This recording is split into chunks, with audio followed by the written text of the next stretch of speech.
Hello, hello, hello. Welcome into a terrible football show.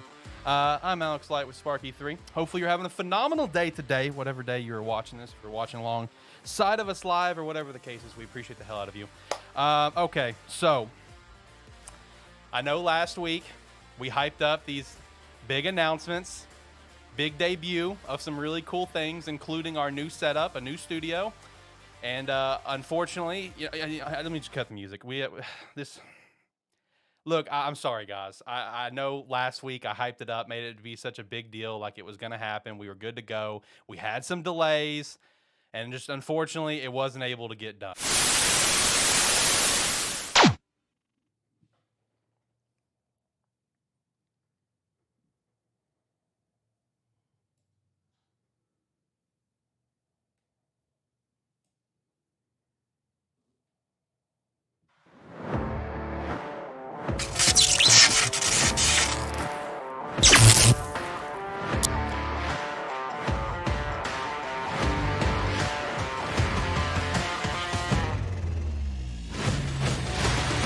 Welcome into a terrible football show, live from the brand new Sparky3 studio. Let's go! Woo! Come on! Woo! Look at this thing. Look, we got the sniper shot. We got this beautiful cedar wall. We have Shane in studio. We have special guest Zach. Shout out to him. We also have the boys, which you cannot see, but we can swap to them. Let's go to the boys. And the boys. We got Ricky, who is under the weather, and we also have Jacob. Boys, how we doing? How we feeling in the brand new studio? Well, I know two of the boys aren't here, but other boys, how's everyone feeling today? It's a big day for us. So, first of all, Alex, congratulations for making history into the new studio. I also will make history today because after today, they're not going to be talking about the Michael Jordan flu game anymore. They're going to be talking about my podcasting skills with the flu, people. Let's go. Let's go. Let's go, Ricky. Yeah. Shit, I just rooted for Ohio State. I am sick, people. I am sick. I might need to leave. You know, this is because you did an OHIO chant last week. Yeah, exactly. That's what did it. I-O. Yeah. No, this is a big day for this show. This is a big day for this brand. There is a lot to talk about here today. We have the trade deadline that's literally today. We got a lot of reactions to that, winners and losers. We, of course, have the college football playoff rankings. The first one's coming out in like 20 minutes, give or take. So we'll get to do a live reaction. Jacob, Ricky, Shane, if you guys could keep track of that for me and let me know when they pop up, I would appreciate that. That'd be awesome. Let's all try to work together here. And then also, like I said, we do have a special guest here today. We do have my guy, Zach, from Animan Plus and GameSec. Zach, how you feeling being on Terrible Football Show today? I know nothing, so this is just going to be very interesting for me to listen to. Because usually I just keep it on in the background. I'm like, oh, that seems interesting. And now I'll be here for 2 hours, listen to this and go, what is happening? Yeah, he's going to chime in every once in a while. I asked Zach to come and help me out just for today, just to run the cameras so I can just go on this hype binge at the beginning because we have this incredible studio, which probably I already knew this coming into the day, but there's more stuff that like I got to get. We got quite a few things. We still got to work on the audio, so if you hear echo stuff, bear with us. It is a vaulted. Go back to Sniper for me. It is a vaulted. Well, you can't really see it, but I can fix that. It's changing. Oh, what'd you do? I didn't do anything. Why is it tracking? I don't know. I got this. Don't worry. Let's go to Sniper Shot, preset location. Boom. Look at that. 10 out of 10. Let's go up. See the vaulted ceilings? So we got some work that needs to be done. You know, shout out to the cedar block wall. Super cool there. Let's see if I can actually see the sniper. Nope. Can't go back that far. Well, it was cool while it lasted. Anyway. Watch this thing just snap. Yeah, just watch the thing just fall. Yeah. No, we do have still some work to do here in the studio, just getting to make sure the audio is good. And I'll listen to the playback. Who knows audio? The playback may sound phenomenal. I have no idea. I just know I can hear the echo. Oh, I can hear it too. I would imagine it's going to be in the playback for this. And we'll have to follow back up and see on that. But either way, it will be a great show today. So studio reveal, first big thing. Really excited for this. It's been in the making here for a little bit now. Decent amount of cash, but we're not getting into that. It's been a very fun process, and there is a lot to kind of like go into and talk about, and thanks that needs to be addressed and needs to be given, in my opinion. There are things in my personal life that deserve so much credit to make this even happen to begin with, and I'm so thankful for that. I'm so thankful for the opportunity to even have this building for all the boys. I'm thankful for all the boys because if it wasn't for all the boys as well, I wouldn't have even possibly considered this. You know, all their work they do on every show, whether it be Shane, Ricky, Jacob, Zach, John, Jared, Josh, when those two ever come back. All the boys of Sparky 3, appreciate every single one of you. Appreciate everyone listening. You guys are incredible. And then, of course, everyone that was involved with the actual project. Buddy Green with Quality Construction. He was phenomenal throughout the whole process and still got some more work coming from him as well. He's doing more wood art like that for me. Got this Goku back here. He's doing more for every show. Shout out to him. Quality Construction and Carving. Rock City Air as well. And Mike Mitchell Painting. Shout out to all of them for all the work they did on the studio. It's absolutely incredible. So thankful for this studio and everything that we have for us to work in for really years to come. That's the big thing. Yes. This was a big investment, not only for the brand, but also for my property, if we're going to be real. Just overall huge investment that leads to a very bright future, and I'm just so excited for it. Another thing that I'm also very excited for, the second big reveal. We've been teasing it for a while. Ours is on order, is officially on order for me, Ricky, and Jacob. I was really hoping they were going to be here for this show. Unfortunately not. I think by next week, by next show, we will have our jerseys for ATFS. And with that said, let me finally show you guys the Agent Ink shop with Sparky 3. It is live right now, and it is awesome. Go to the shop. Look at these things. Look at the Sparky 3 jersey. Look at the Game Static. Look at the Animan Plus. Look at the ATFS. Let's get a bigger shot of this ATFS right here. Look at this thing. Be part of the ATFS team. Go pick up a jersey. Put your name on it. Pick a number you want. Join the squad. These jerseys are sick, man. Every single one of them turned out so well. Like Sparky 3, sick. Look at this thing. This thing is awesome. Animan Plus seems to be like the general favorite from everyone. A lot of people really like this one. This one turned out very, very well. Pretty sick there. And then, of course, we do have the Game Static one. Also note with Animan Plus and Game Static, we do have the same font from the logo for the numbers and name on the back. Pretty sick. Also have a couple hats here. If you want a hat with a trash can on it, we do have that. We got a nice little shirt and a Sparky 3 hat as well. Man, I'm so pumped for this shop. I'm so excited to get our jerseys here in the near future.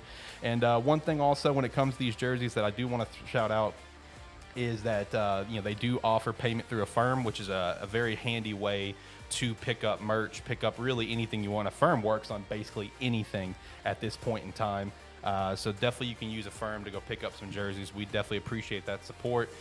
We are so happy with how these things turned out. They are sick as hell. I'm excited to get ours. Like I am so pumped. I mean, they look great. I'm so pumped to get our jerseys, dude. They are awesome. But yes, pick up some jerseys. We'd appreciate that. Now the third announcement didn't happen. That one I'll keep under the wraps for now. That one's still coming. Did not happen though, like I wanted it to today. Oh, okay. Yeah, that is what it is. But I think that's the whole binge opening. Make sure to join the Discord, chat with us. Follow us over at Twitter and everything. I'll start finally turning down the music now that we're kind of getting through our opening here. If you want to go ahead and send it to the boys, I'd appreciate that. Yeah, I mean, really excited for the studio, excited for the Agent Ink shop. Third announcement, it'll come later. It's going to happen. It just didn't happen now. Had some unexpected stuff pop up, but it will happen. Well, now that we got through the hype intro, boys, any thoughts on anything before we actually get started on football here today? I mean, I just want to say thank you, Alex, for bringing me on the show last year. It's been a pleasure. And, the studio's awesome, guys. I don't know. I mean, I know, Ricky, you'll be able to see it eventually. Jacob, maybe one day we find the funds, we'll fly you out, whatever. We're flying him out. We'll see you one day, I promise. That was a discussion when he said we were getting people in studios. Like, what about Jacob? Oh, he's flying out. He'll be here one day, and you can actually see how amazing this place is. And just know 99.69% of everything that Sparky 3 does is either with Zach or Alex here. They fund all of this. We try to pitch in and help there, but all we ask, guys, is to follow us on Twitter, subscribe on YouTube, follow us on all the platforms that we can. That helps us out tremendously and helps these guys get some kind of reward for all the hard work they do. Appreciate that, man. Thank you. Ricky, Jacob, you guys got anything? Future is bright, gentlemen. That is true. It is brighter than ever before, and I am so happy to be a part of it. Yeah, you took the words right out of my mouth. I wish I could just unleash this blanket and say I'm Batman, but I can't do that right now. I mean, you got a shot all to yourself. By all means, do it right now. Yeah, this is it. This is your chance. I cannot move my arms very well. Otherwise, I probably would. But I will say go Ohio State. Oh, you know what? You're gonna get more and more sick every time you say that. You know what? At this point, that's okay. at this point, if you're going OHIO, I'm gonna go Good old Rocky Top. Hey, Rocky Top, Tennessee. There we go. You got a big game this weekend there, man. Yes, they do. Dude, I'm so excited to watch that game this weekend. That game's going to be intense. Oh, man. Boys, where do we want to jump into stuff? And we got college football playoff rankings here in, like, the very near future. So we just want to go ahead and start with college. We got 14 minutes until that. I say we just start into trade talks and then kind of merge that to college and go back to pro. Well, hold on. Before we do trade, let me ask everyone this, since we do have the first official ranking soon. Top 4 predictions. Let's go through it. Shane, who do you got for who's the top 4 in this playoff ranking? I was really tossing up pretty much mine. But I think in order, I go Tennessee, Ohio State, Georgia, Michigan. Okay. Which is odd because that's 2 SEC, 2 Big 10 teams. So that's really interesting. I don't think that'll ever happen. But I think as of right now, those got to be the top 4 teams in the country. Okay. Jacob, what about you? I'm going to go Tennessee, Ohio State, Georgia, and TCU. Now, are you ranking these, or are you just throwing 4 out there? I'm ranking those. Those are the rankings right there. That's an interesting one. I have TCU 5 and Alabama 6. Okay. All right. Ricky, what about you? So I've said Ohio State was #1 the entire year, and I don't just say that with generosity because I'm feeling generous today, but I have said that since the very beginning of the season. I still think Ohio State right now is currently the best team in the country. Tennessee 2, Georgia 3, Michigan #4. I like the TCU at #4, but Michigan to me is still a little more veteranized, if you know what I'm saying, than what TCU is. So I really believe the committee, like if I were the committee, that's the way that I would see it. But even then, I would put TCU at 5. I'd probably put Bama or Clemson at 5. Also, before I go through mine, Steve just popped in the chat. Yeah, the studio, the background is pretty dope. Zach, can you go to the sniper shot? Show Steve the studio. Look at this thing, Steve. This thing's awesome. I'll even go to the camera for you, and I'll move it around. Let me pull back up the camera. Yep, sniper shot. Look at this thing. Look at this studio. Got the nice cedar wall, the nice vaulted ceilings. We're in this thing, man. We got accent lights, which me and Zach had an idea to change out the accent lights to LED lights, where we could change the color and stuff. I'm planning on getting some for Christmas. Okay, sweet. Yeah, that would be cool. I was gonna say, if that, just get LEDs to line the top of the room. Yeah, and as well. Get white lights for the ones in the roof. Right. Yeah, and then just get the LEDs to match the top and bottom of the building. Yeah, man, come chill on the couch. We got a couch shot. Go to couch shot where we got our good friend Josh. No matter what, Josh will never escape Sparky 3 podcast. We have this nice pillow. We have that blank wall that we obviously need to get something there. And me and Zach were talking about getting a 1800 style painting of Josh up there just to really mess with him. Just to really concrete it up. I think we should. Yeah. I think that'd be great. I pitched this to Josh that me and you were considering that, or like the rug, and he's just like, why do you guys do this? Because he never left. Yeah, he's still here with us in spirit. That's all that matters. Now, I do want to pitch one thing. If this is going to be my area, I have this. Don't get me wrong. This is a pretty white, gray. Blue we talked about that. We're putting something up. Don't worry, we're putting something up. But what I was going to ask, if this is going to be like my dedicated corner, can it be like the Pat McAfee show to where I can just decorate my corner and just have my corner? There's multiple people in that corner. Okay. Yeah, well, you forgot there's multiple shows. Yeah. Honestly, we can probably do that because you got to keep in mind we do have a shit ton of disc plates. Yeah. And we were kind of iffy on using disc plates in here. Because it's new. If you want to move them, you are ripping paint off the wall, which that's whatever. But we could probably just do disc plates in that corner, so like you or John or whoever's sitting over there can just swap out as you want. Because that's what we did in Studio 3. So yeah, exactly. And then also, I think you're not subscribed anymore, but I'm still subscribed to Displate Club. So if you want to hop on Displate and find something that you like, and just send me the cash to buy it, you get a discount because I'm part of the Displate Club. So that's an option. That is an option that we can do.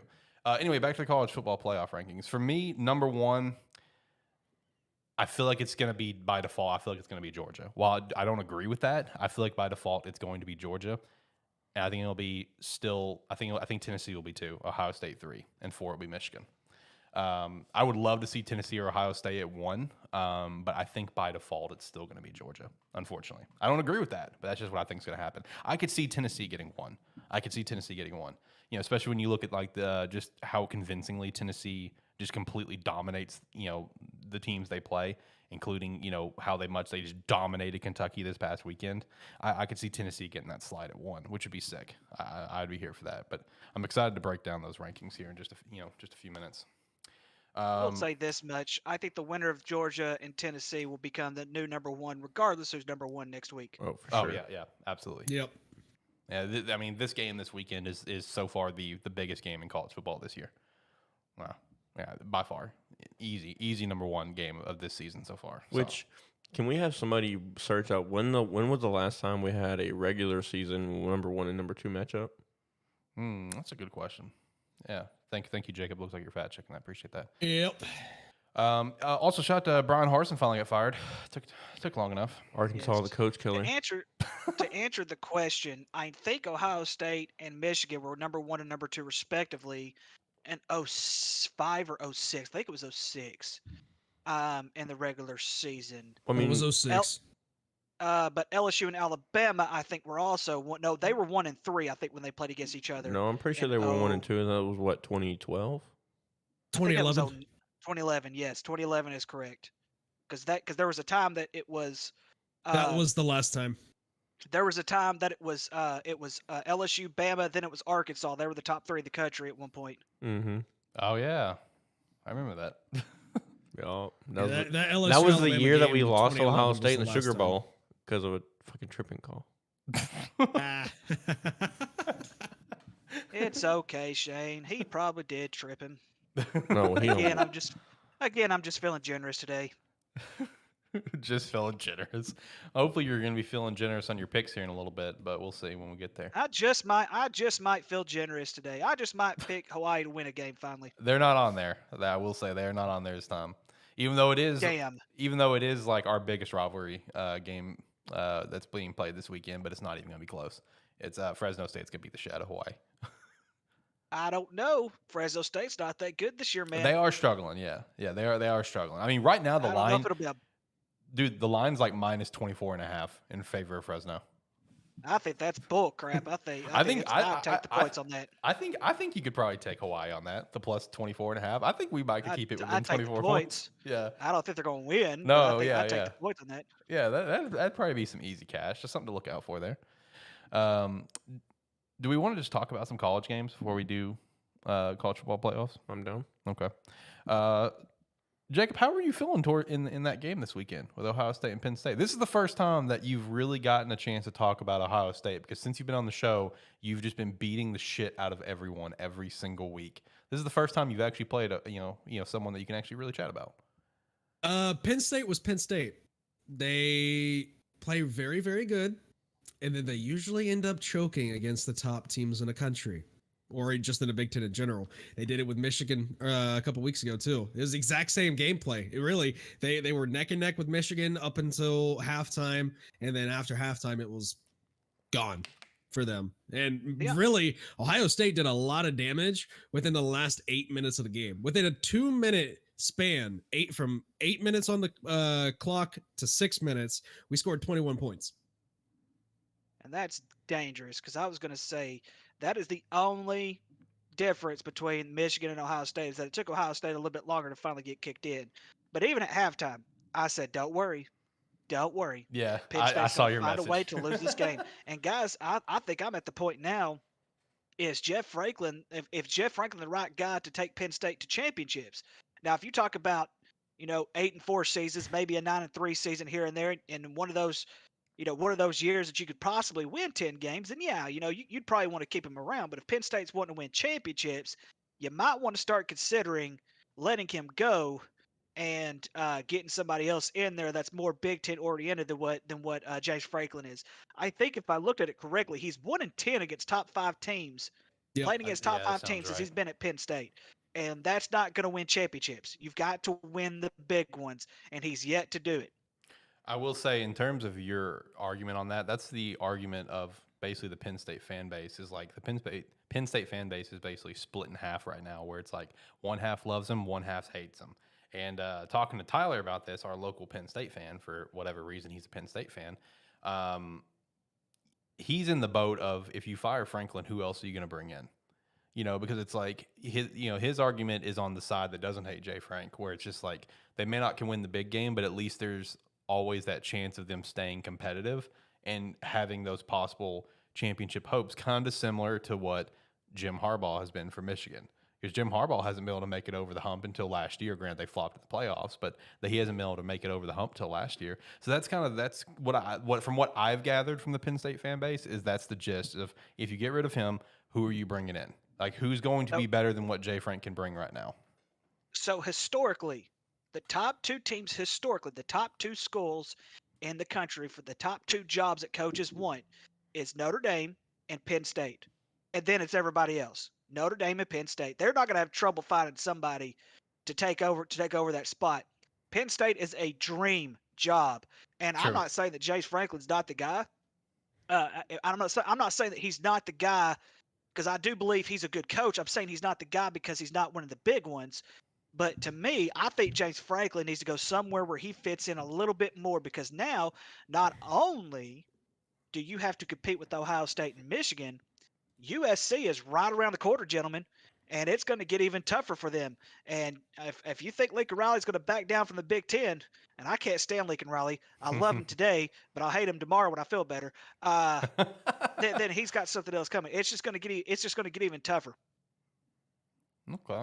I mean, that is true. And it's kind of, so I feel like the way that you're pitching this right now is kind of similar to how we feel towards, drawing a blank on his name, head coach for Stanford, where he should have got out a long time ago. David Shaw. Yeah, that's his name. Forgot it. But think about this.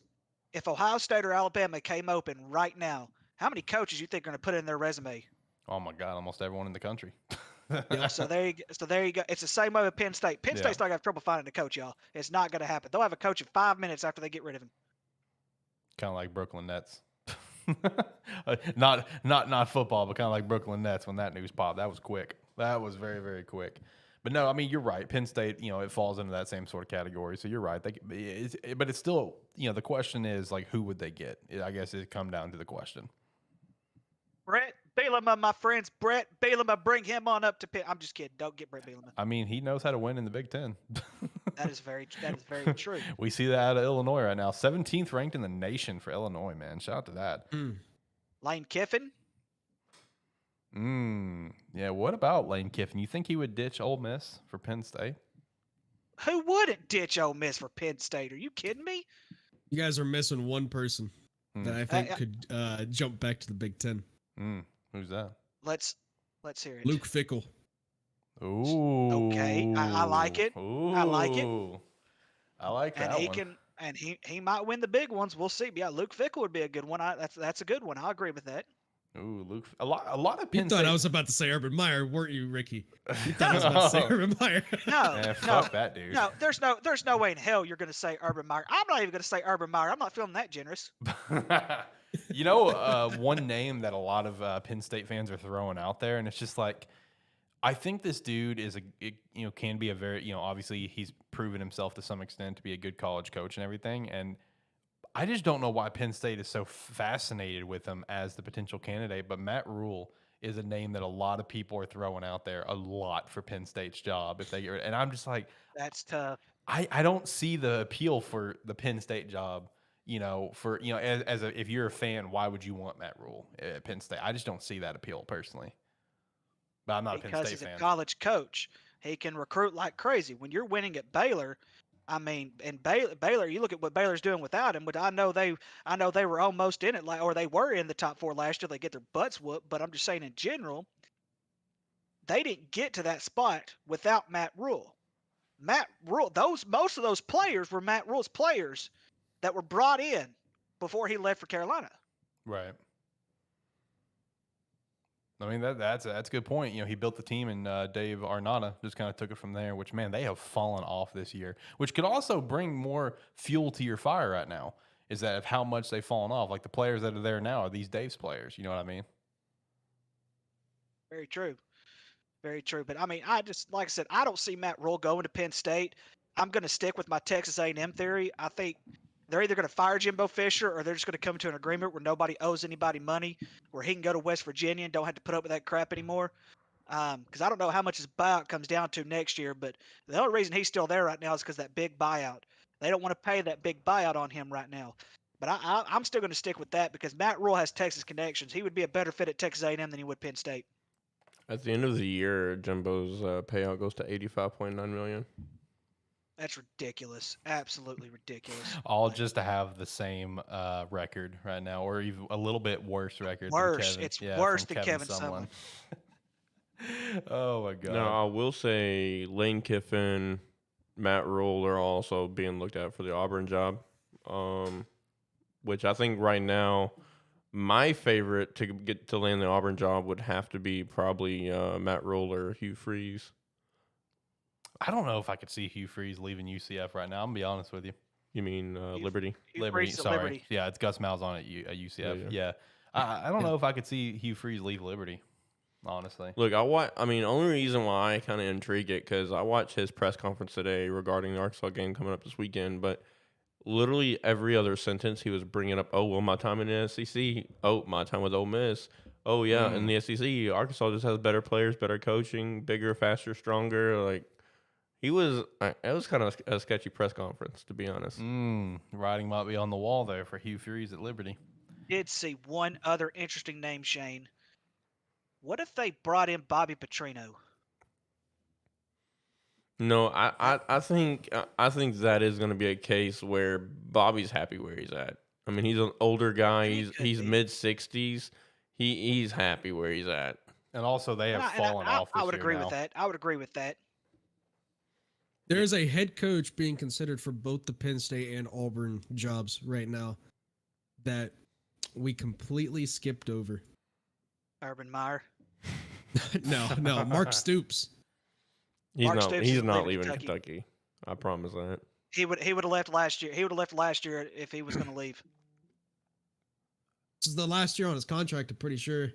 That is that. I think you're right about that. But even then, well, for some reason, Mark Stoops just loves it there at Kentucky. And besides, if he leaves now, he can't one up John Calipari over the comments that he made about them being a basketball school, which is true. But right, I don't see Mark Stoops leaving for Auburn. I don't see it. I mean, ultimately, it's going to come down to the kind of offer he gets. Money talks. So it's like, what is Kentucky actually going to offer him? If he is in the last year of his contract, it's going to come down to that. Hey, what's the Wi-Fi? Oh, I'll text it to you. Because that's what we need to be shouting on, guys. Yeah, right. Yeah, I'll text exactly. it to you. So the top 25 show started out with a couple graphics. I just wanted to throw this out here. They didn't have TCU or Michigan. They brought up four team logos, and it was Ohio State, Georgia, Clemson, and Alabama. They didn't even talk about Michigan or TCU until about 10 minutes into the show, or 5 minutes into the show. Oh, for the love of God! So right now. Well, this is going to be interesting. I don't think Alabama's a top 4 team right now. Oh no. I don't think you're going to do. I don't think you're going to do anybody justice by putting Alabama in your top 4 right now. I mean, I get it, but still, come on, man, really? I thought I was feeling generous today, man. I can't feel generous after hearing that. All right, I'm pulling up the ranking show on Hulu real quick. Yeah, I'm trying to pull it up on my DirecTV stream.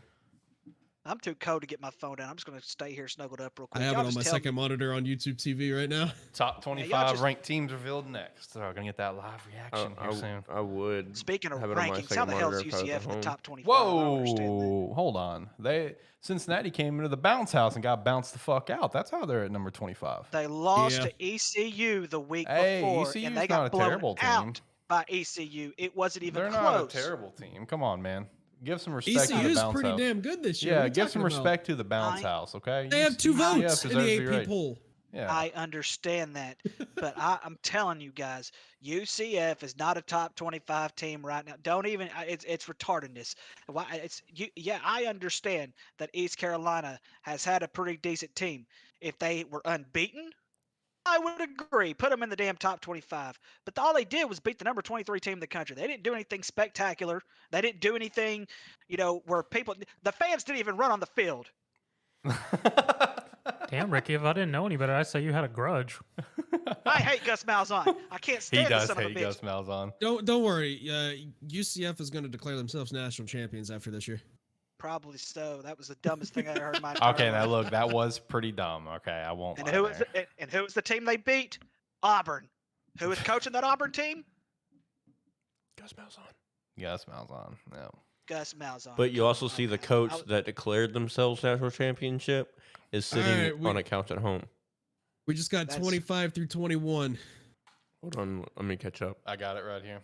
Number 25, we have UCF, Texas at 24, the Beavs at 23, NC State at 22, and Wake Forest at 21. They can't leave Texas alone.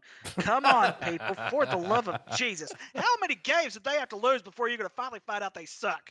Yeah, because I mean, like Texas Damn. right now is 26 in the AP poll. Watch them be the only Lord. 3-loss team in the top But 25. hey, the Beavs though, baby, let's go. Go Beavs.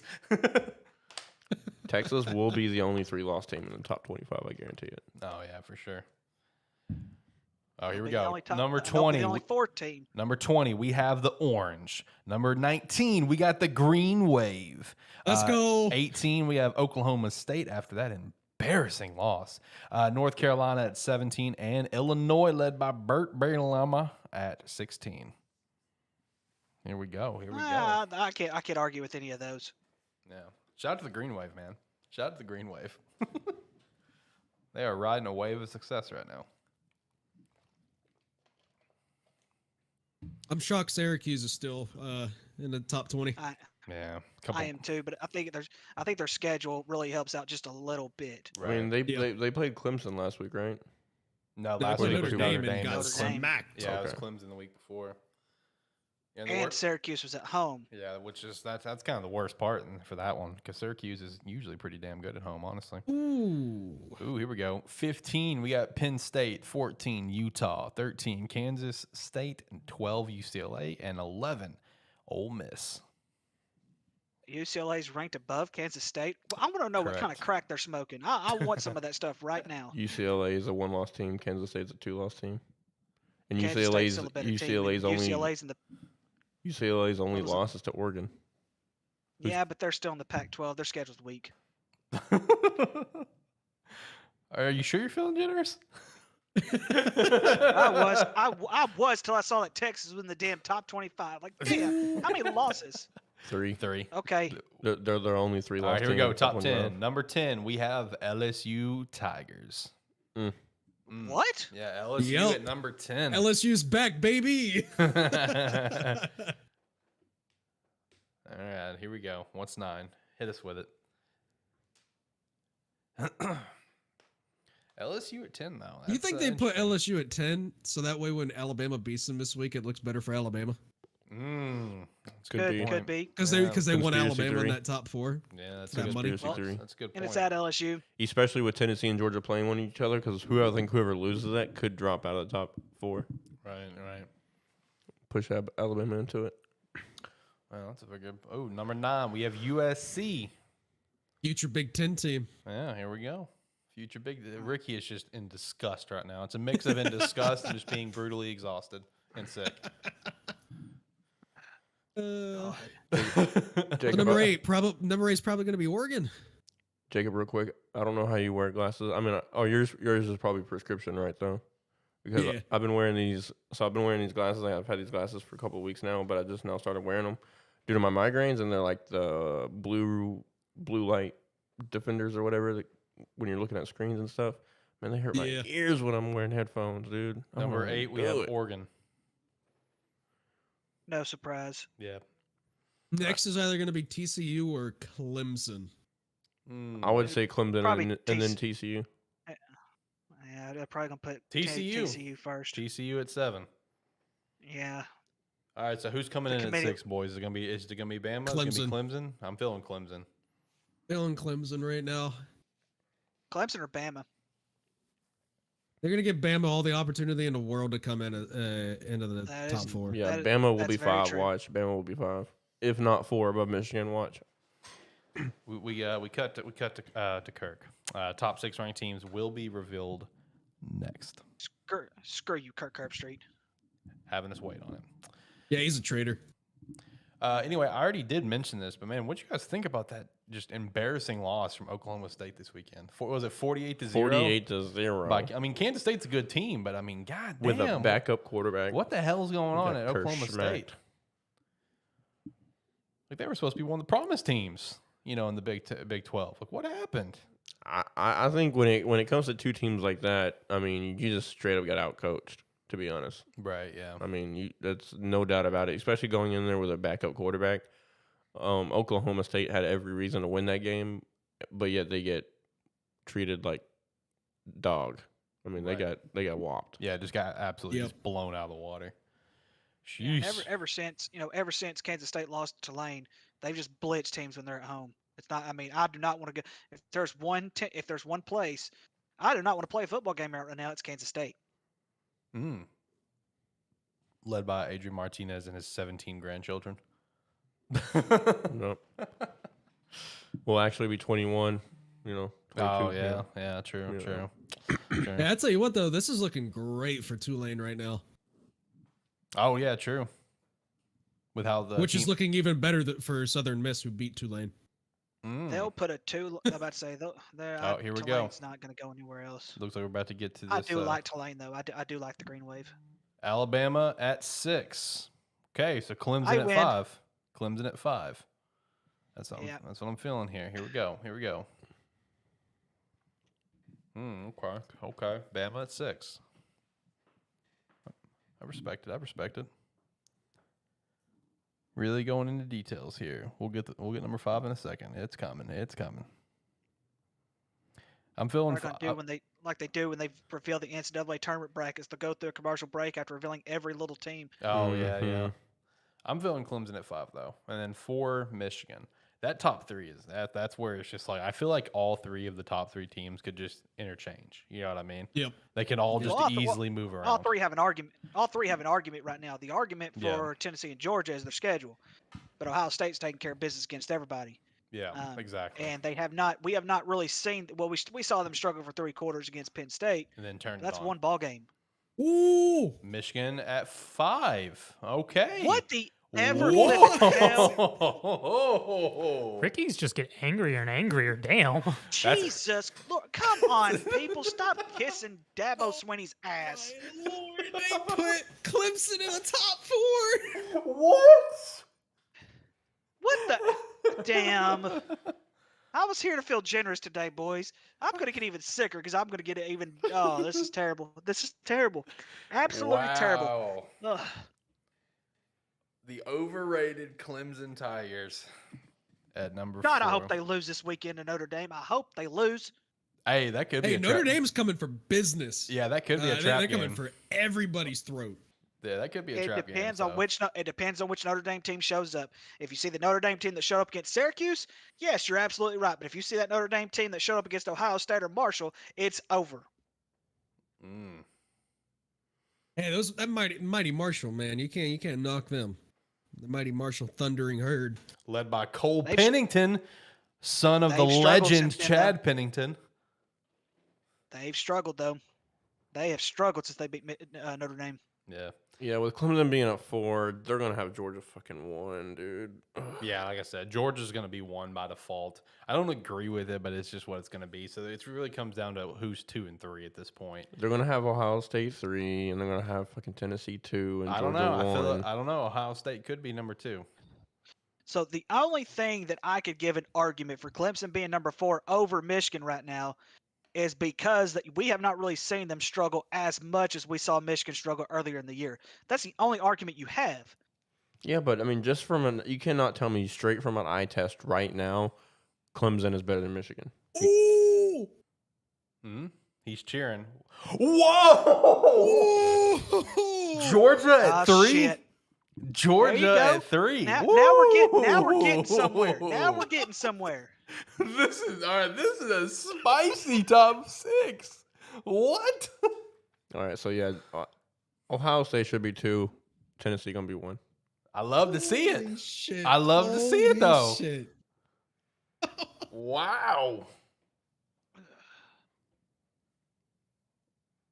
Man, Georgia at 3, Clemson at 4, Michigan at 5. Which honestly, I didn't think that was going to happen because I figured they were going to continue with the whole pitch of, number 1 and number 2 team playing this week. Yeah, There it is.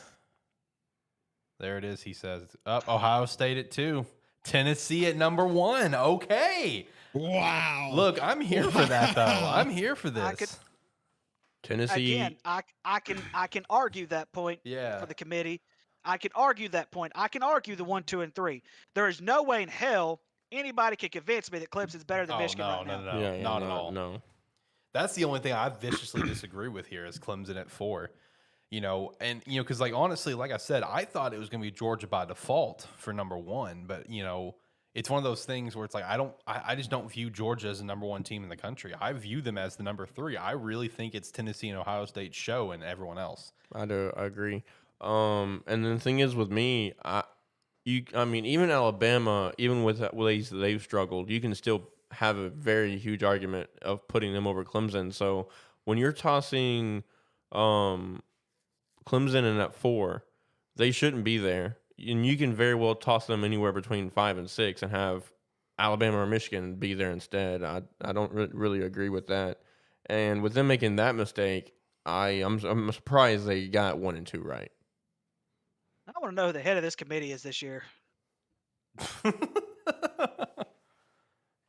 Man. But I will say congrats to the Vols. They're ranked number 1 for the first time since 1999.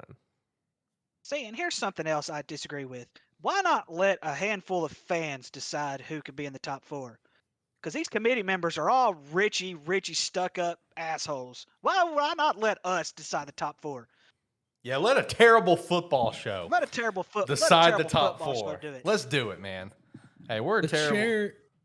The chair this year is Boo Corrigan, the NC State athletic director. Well, that makes no sense. wonder the motherfucking Clemson sense. team is at top 4. It's got a cocksucker from the ACC. Oh, shit. Absolutely ridiculous. He deserves to be fired from his athletic directing position. He deserves to be fired from the head of the committee for being such an idiot. What the hell? Oh, I saw clips with my own eyes, people. They kicked our ass.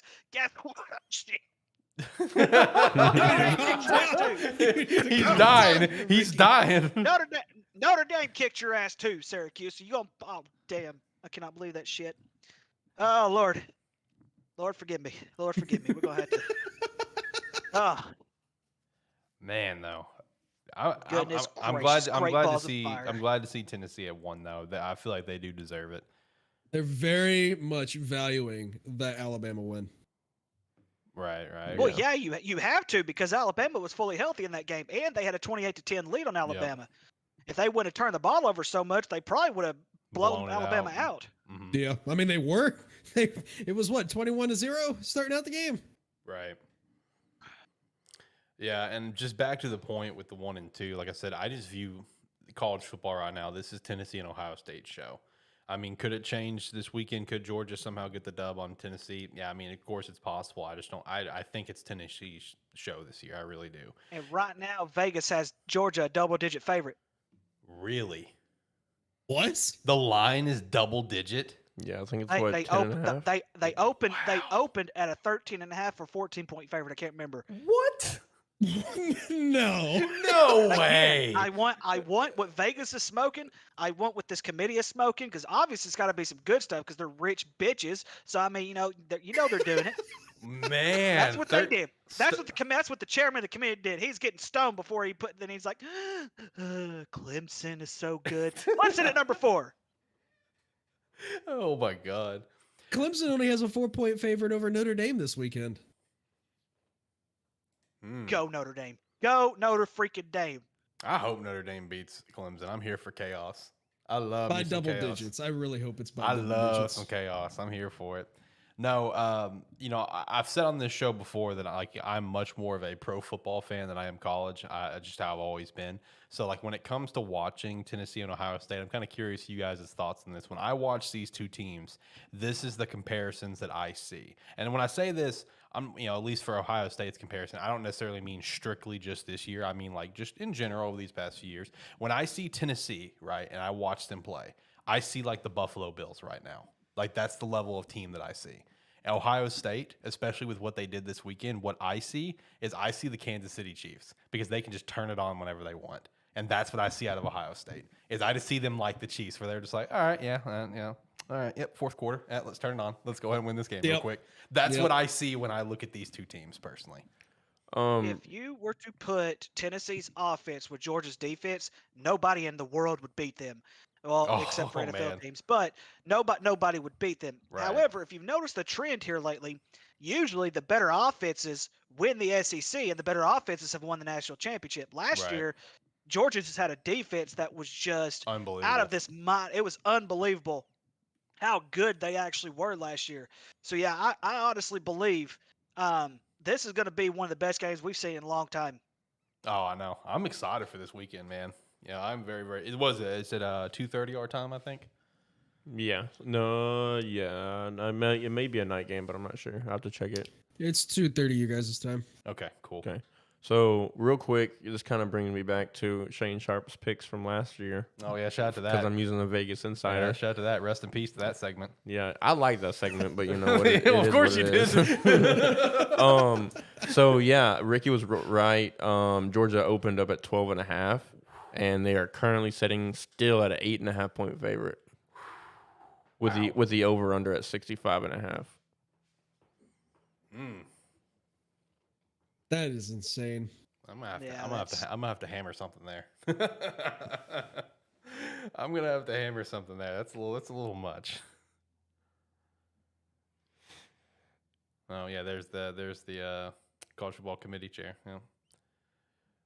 Okay. For that ACC chairman, little ass kisser. Don't worry, Clemson will have what's coming to them. Sooner or later, they'll have what's coming to them. And you want to for sure pick this week. Go Arkansas and Liberty. The over under right now is 63.5. Okay, that's good to know. Okay, so only other thing in college that I really wanted to chat about is, man, what do you guys think of that Michigan State game? Most notably, that damn fight afterwards. That's just ridiculous. Like the players have been suspended. Yeah, they've been suspended, but man, they need to be suspended. I mean, definitely. I agree with John Harbaugh. I think criminal charges should be brought up. Like that's just unnecessary. Like no matter if someone wants to paint it as like, oh, number one for Michigan was skipping, to the locker room, whatever. In the same direction as Michigan State, 'cause he was in that crowd, right?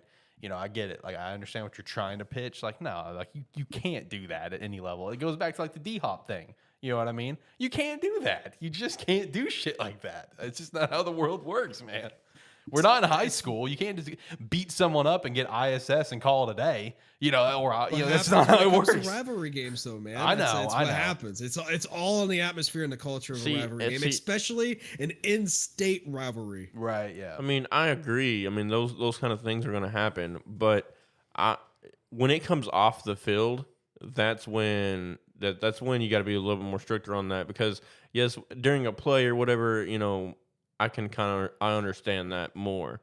But when you're in a tunnel and there's literally an entire football team with one guy from another team, and then 4 or 5, 6 guys are gonna beat up on him, like, come on, like that you got to know better than that. You have to.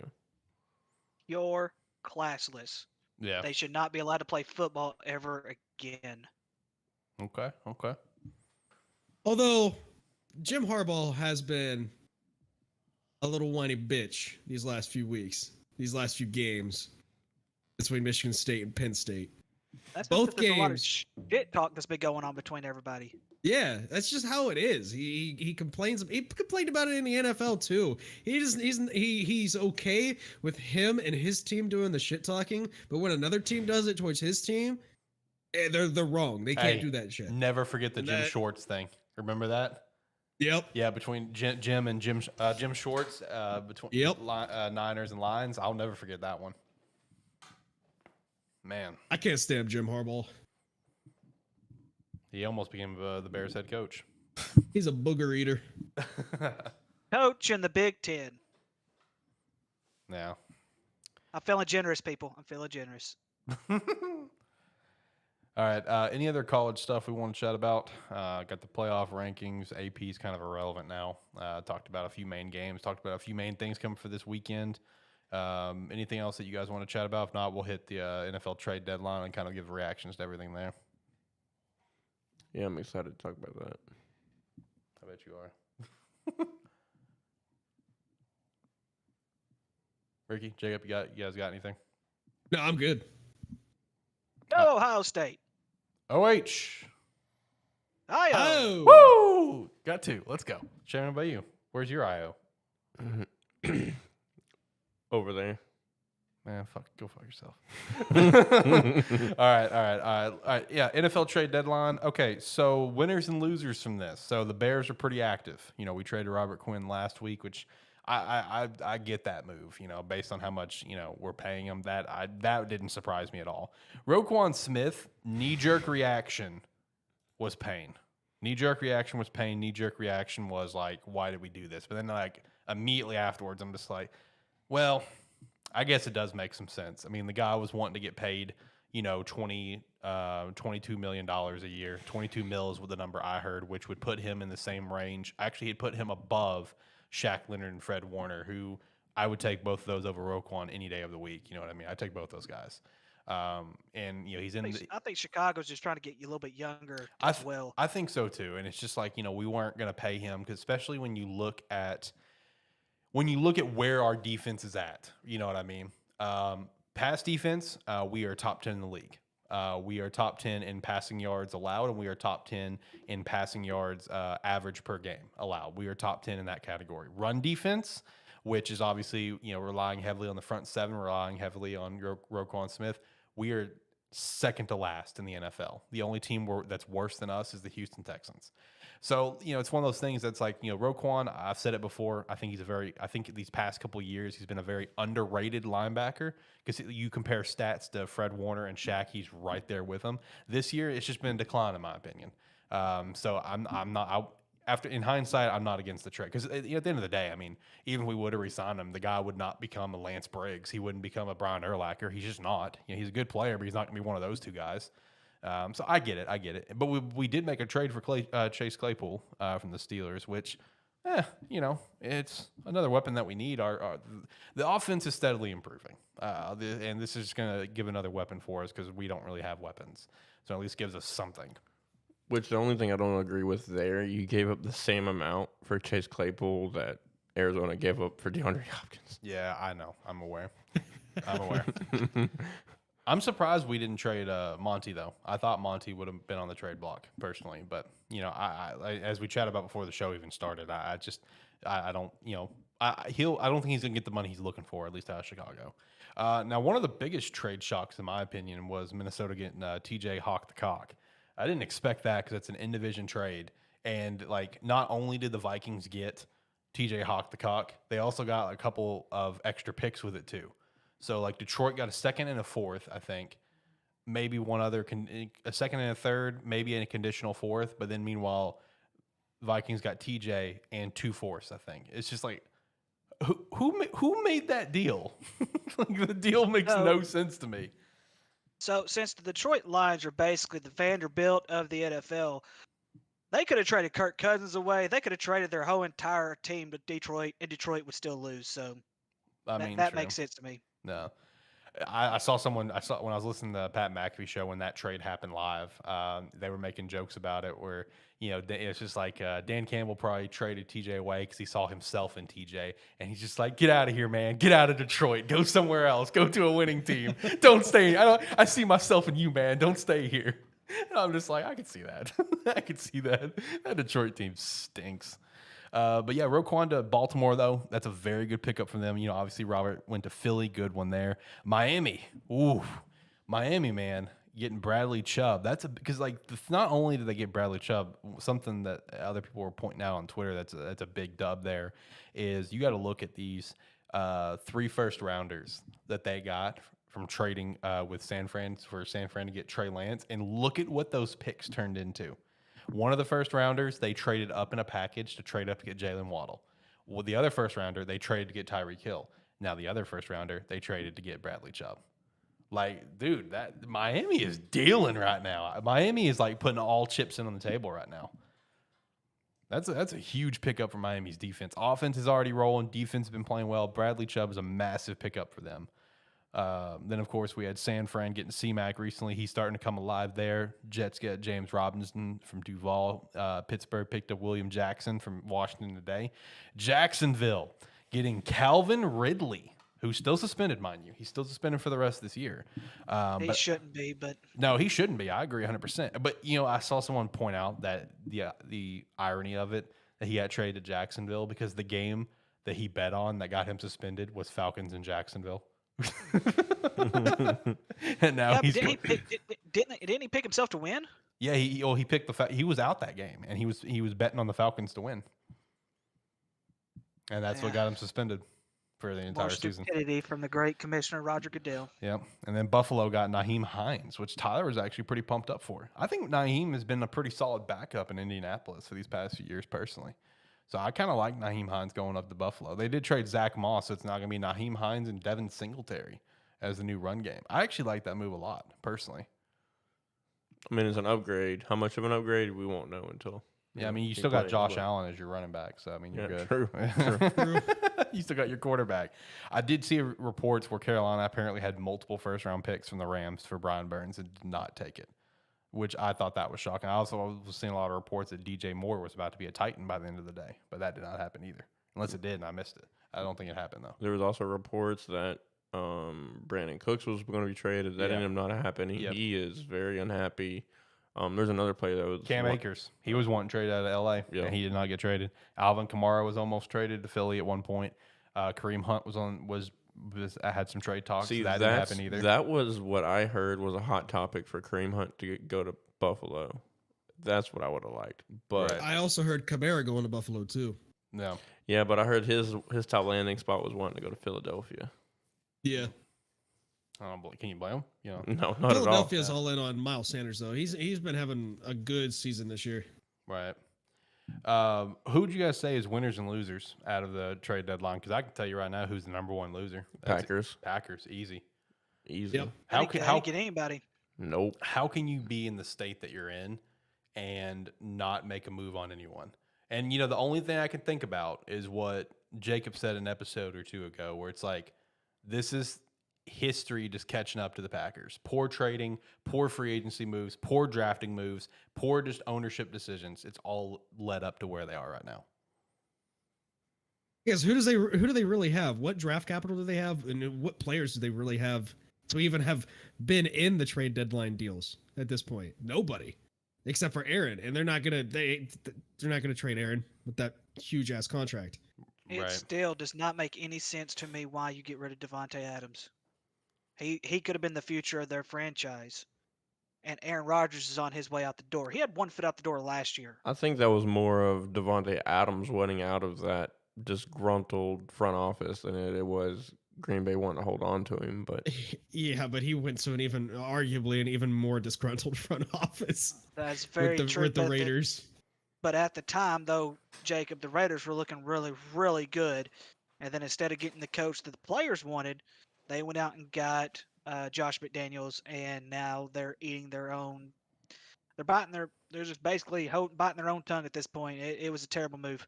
Josh McDaniels should never be a head coach again in the league after this year. Go back to being a coordinator. There's nothing wrong with that. But Josh McDaniels should never be a head coach again in the NFL. I can actually agree to that. I think the Dolphins won the trade deadline. Oh, in my opinion, yeah. I mean, and I think also you got to throw in there, even though it won't show like we talked about earlier, Jaguars, Calvin Ridley. That I think that next year when he's able to come back, that's going to help a lot. That's if he wants to stay. True. He seems excited already. But Well, he should be. Yeah. That's a huge weapon for Trevor Lawrence. So yeah, huge. Next year you have Christian Kirk. You have Calvin Ridley. You're putting on the weapons now. That is a lot of speed. I still think we could probably draft someone personally, but I just don't. Now that we have Calvin, I just don't see us maybe going first round to draft someone. You know what I mean? Maybe address. Before I was kind of thinking, we probably need to go first rounder for a receiver or something. That or O-line, one of the two. They need to know line badly. They need a good O lineman badly. Yeah, I mean the only good O lineman they got is the Sheriff. Brandon Sheriff's all they really have. Brandon Linder unfortunately retired this past offseason, I think it was. Tackles are subpar, and I don't even remember who the other guard is. I'm drawing a blank off the top of my head. I saw a too early to tell mock draft, and it had the Jaguars taking Paris Johnson Jr. from Ohio State, the left tackle. I'd be here for that. Yeah, they need O-line help. They need O-line help very, very bad. That or just some more help at wide receiver personally. But I like the Christian Kirk signing. I still like it to this day, and I actually really like this Calvin Ridley trade quite a bit. Even though he is suspended for the rest of this year, I do think it's going to really start to pay off next year personally. But I'm with you on Miami though, winning the trade deadline. I mean, I think that was a huge get. Because that defense is already good, and now you're just adding that piece in. The offense is already, clicking on all cylinders right now, which is huge. I actually, think Miami is going to make some serious noise come playoff time. And it just baffles me. You keep saying the suspension for Calvin Ridley, how he got a full season, yeah. and Deshaun Watson only got 11 games. I went off in week 1 before week 1 even started, Jacob. You need to go back and look at it. I don't know what episode number it is. But I'm pretty sure I threw about 15 F-bombs. Yeah. And and I brought that up. The show was about 2.5 hours. About 45 minutes was a rant that Ricky went on, and we loved every second of it. Yeah, I think you were even out and about, Zach, and you were listening. Yeah. And you just started hearing Ricky screaming in your pocket. Yeah, because I went out to dinner somewhere. I was checking up on the show before eating, and I finished up like an hour later. And I get in my car and I just hear Ricky yelling in my pocket. And it was my first episode in the old studio. Yep. Which that was what? Was that studio number 4? That would have been 4, yeah. Yeah, that was 4th studio we've had. This is Studio 6, by the way, for reference. Damn. Wait, is it 6? Yeah. Okay, well, in that case, the room is 5. Yes. Okay, so yeah, Ricky threw his F-bombs in Studio 5. Oh, okay. I did. I threw them loud and hard. I had to go talk to my pastor that Sunday. So y'all had 3 studios before I even came? Yeah. We've had a lot of moving around. Yeah. All right. So the room that you knew, right? That was like the original setup, okay? But it was like on my U-shaped desk, and we had no video. We were just across from each other, and that was it. And then we moved into what my office was, just for probably like maybe 4 weeks or so. Yeah, about a month. Okay, and then we went into the studio that you came to know, and then we had the studio that you came to know over here, and then we had my room and my office, and now we have this. Yeah, this is the 6th version of the Sparky 3 setup. Nice. Yeah, there's been a lot. Man. Yes.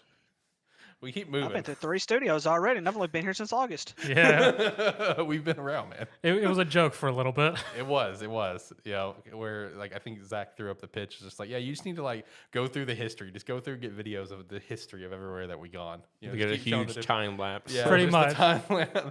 Hey, that is quite the jump to look at, especially if you look at the very first 2 episodes we did for video. And just look at the video. It was rough. Dude, I look at that. I'm just like, oh my God, it's so bad. Those cameras we had were so bad. I still have them too. I found them the other day. Yeah, there was a hard jump in equipment too. Yeah, you can tell the obvious changes over time. Oh, dude. No, trade. This was a very active trade deadline, though. There was, I think I saw on Twitter, there was basically 10 big moves that happened, which I think is the most in history on a trade deadline day. So lots of massive moves happened. I do feel like Miami won, Packers lost. That's the main thing, honestly. Let's see. Which my Broncos just get worse. Number 1 team in the first college football playoff rank. Mississippi State was number 1 in 2014. Yeah. I don't remember that. Yep. I don't remember that. That was with old Dacky. And then they lost to Alabama that weekend because they still had Dak Prescott as their quarterback at Mississippi State. Yeah. Okay. Yeah, then after that, Clemson in 15, Alabama in 16, Georgia at 17, Alabama 18, Ohio State 19, Alabama 20, Georgia 21. Okay, all right. Yeah, I'm excited for that game this weekend. I think Tennessee's got this, man. I think that spread is just way too huge in my opinion. I think that's disrespectful to Tennessee, honestly. That's pretty damn disrespectful. So I'd hammer some money on that. So real quick, the breakdown. So Ron Poles gave up Roquan Smith, Robert Quinn, a second-round pick for Chase Claypool, second-round pick, fourth pick, fifth pick. Mm-hmm. It's a lot. I mean, I'm not against the moves. I'm not against it, man. Look, my verdict on... I mean, on the bright side, it's moves, right? I mean, you Yeah. could be the Packers sitting on your thumbs. So, look, my verdict when it comes to Ron Poles, I won't have a full verdict until after next offseason. Look, if it comes next offseason, and obviously moves are going to happen, but if like the moves that it's made are all just like, why the fuck him? Why him? Why? If there's a lot of those questions I'm asking next offseason, then I'll have a very negative opinion. But we have $115 million next year. So if we don't make some serious splash, like I'm going to be pretty upset. So I'm still holding out hope for now. Yeah, it's just this year the Bears stink. Next year is when there's, the real, potential. It's nice to see the offense kind of getting in a groove, but it's still just like this was never the Bears' years, obviously. Never was. I tried to give you hope. I tried to give you hope. I know. I'm seeing this on Twitter. Eric Lampert. He says this is the context. He said this is the context. Quinn was 32 and not part of our long-term plans. Smith will be a free agent demanding $20+ million a year. Yep. And the Bears will just sacrifice a second-round draft position for a 24-year-old receiver under contract for 2023 and a solid mid two-round picks. Yep. So I mean, when you break it down like that, I mean, exactly. I don't think it was a bad move because I saw that same thread earlier where it's just like Roquan Smith had a half a year left on his contract. Chase Claypool has a year and a half left on his contract. Okay, makes sense in that front, especially when you look at Quinn is just asking for too much. The only thing I don't agree with is that second round pick, Right. which I mean you got to think that's also somewhat on Houston, right, for giving up a second round pick for only asking a second round pick for DeAndre, but if you're comparing the two, like maybe a third, but a second round pick for Claypool, I think that's a bit of a reach. But I mean what Lampert said with the breakdown, I mean even then you're like, okay, we can afford to kind of take this reach with a second round because honestly, everything else we're winning in this trade. Right. That's the way I personally feel about it. I mean, I'm here for it, honestly. I don't consider us the number one winner out of the trade deadline and stuff, but I definitely put us up there. I feel like we did pretty well on that. So talking about games though, Jacob, Ricky. So how'd you guys feel about this game this weekend? I was a little great. I bet you did. Yeah, I felt great with that 20-point win. The defense didn't play that well, but it was coming.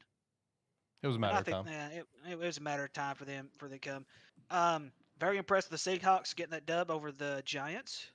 I believe I picked that game. I think you did pick the Jacksonville Seahawks. is done. They're just done. Yeah, we're done. It's over. Season's done for Jacksonville.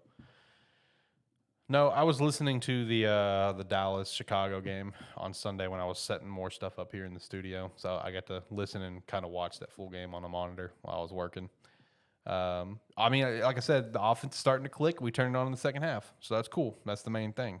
Vegas got completely shut out. It goes back to what we're saying about Josh McDaniels. Just does not need to be a head coach.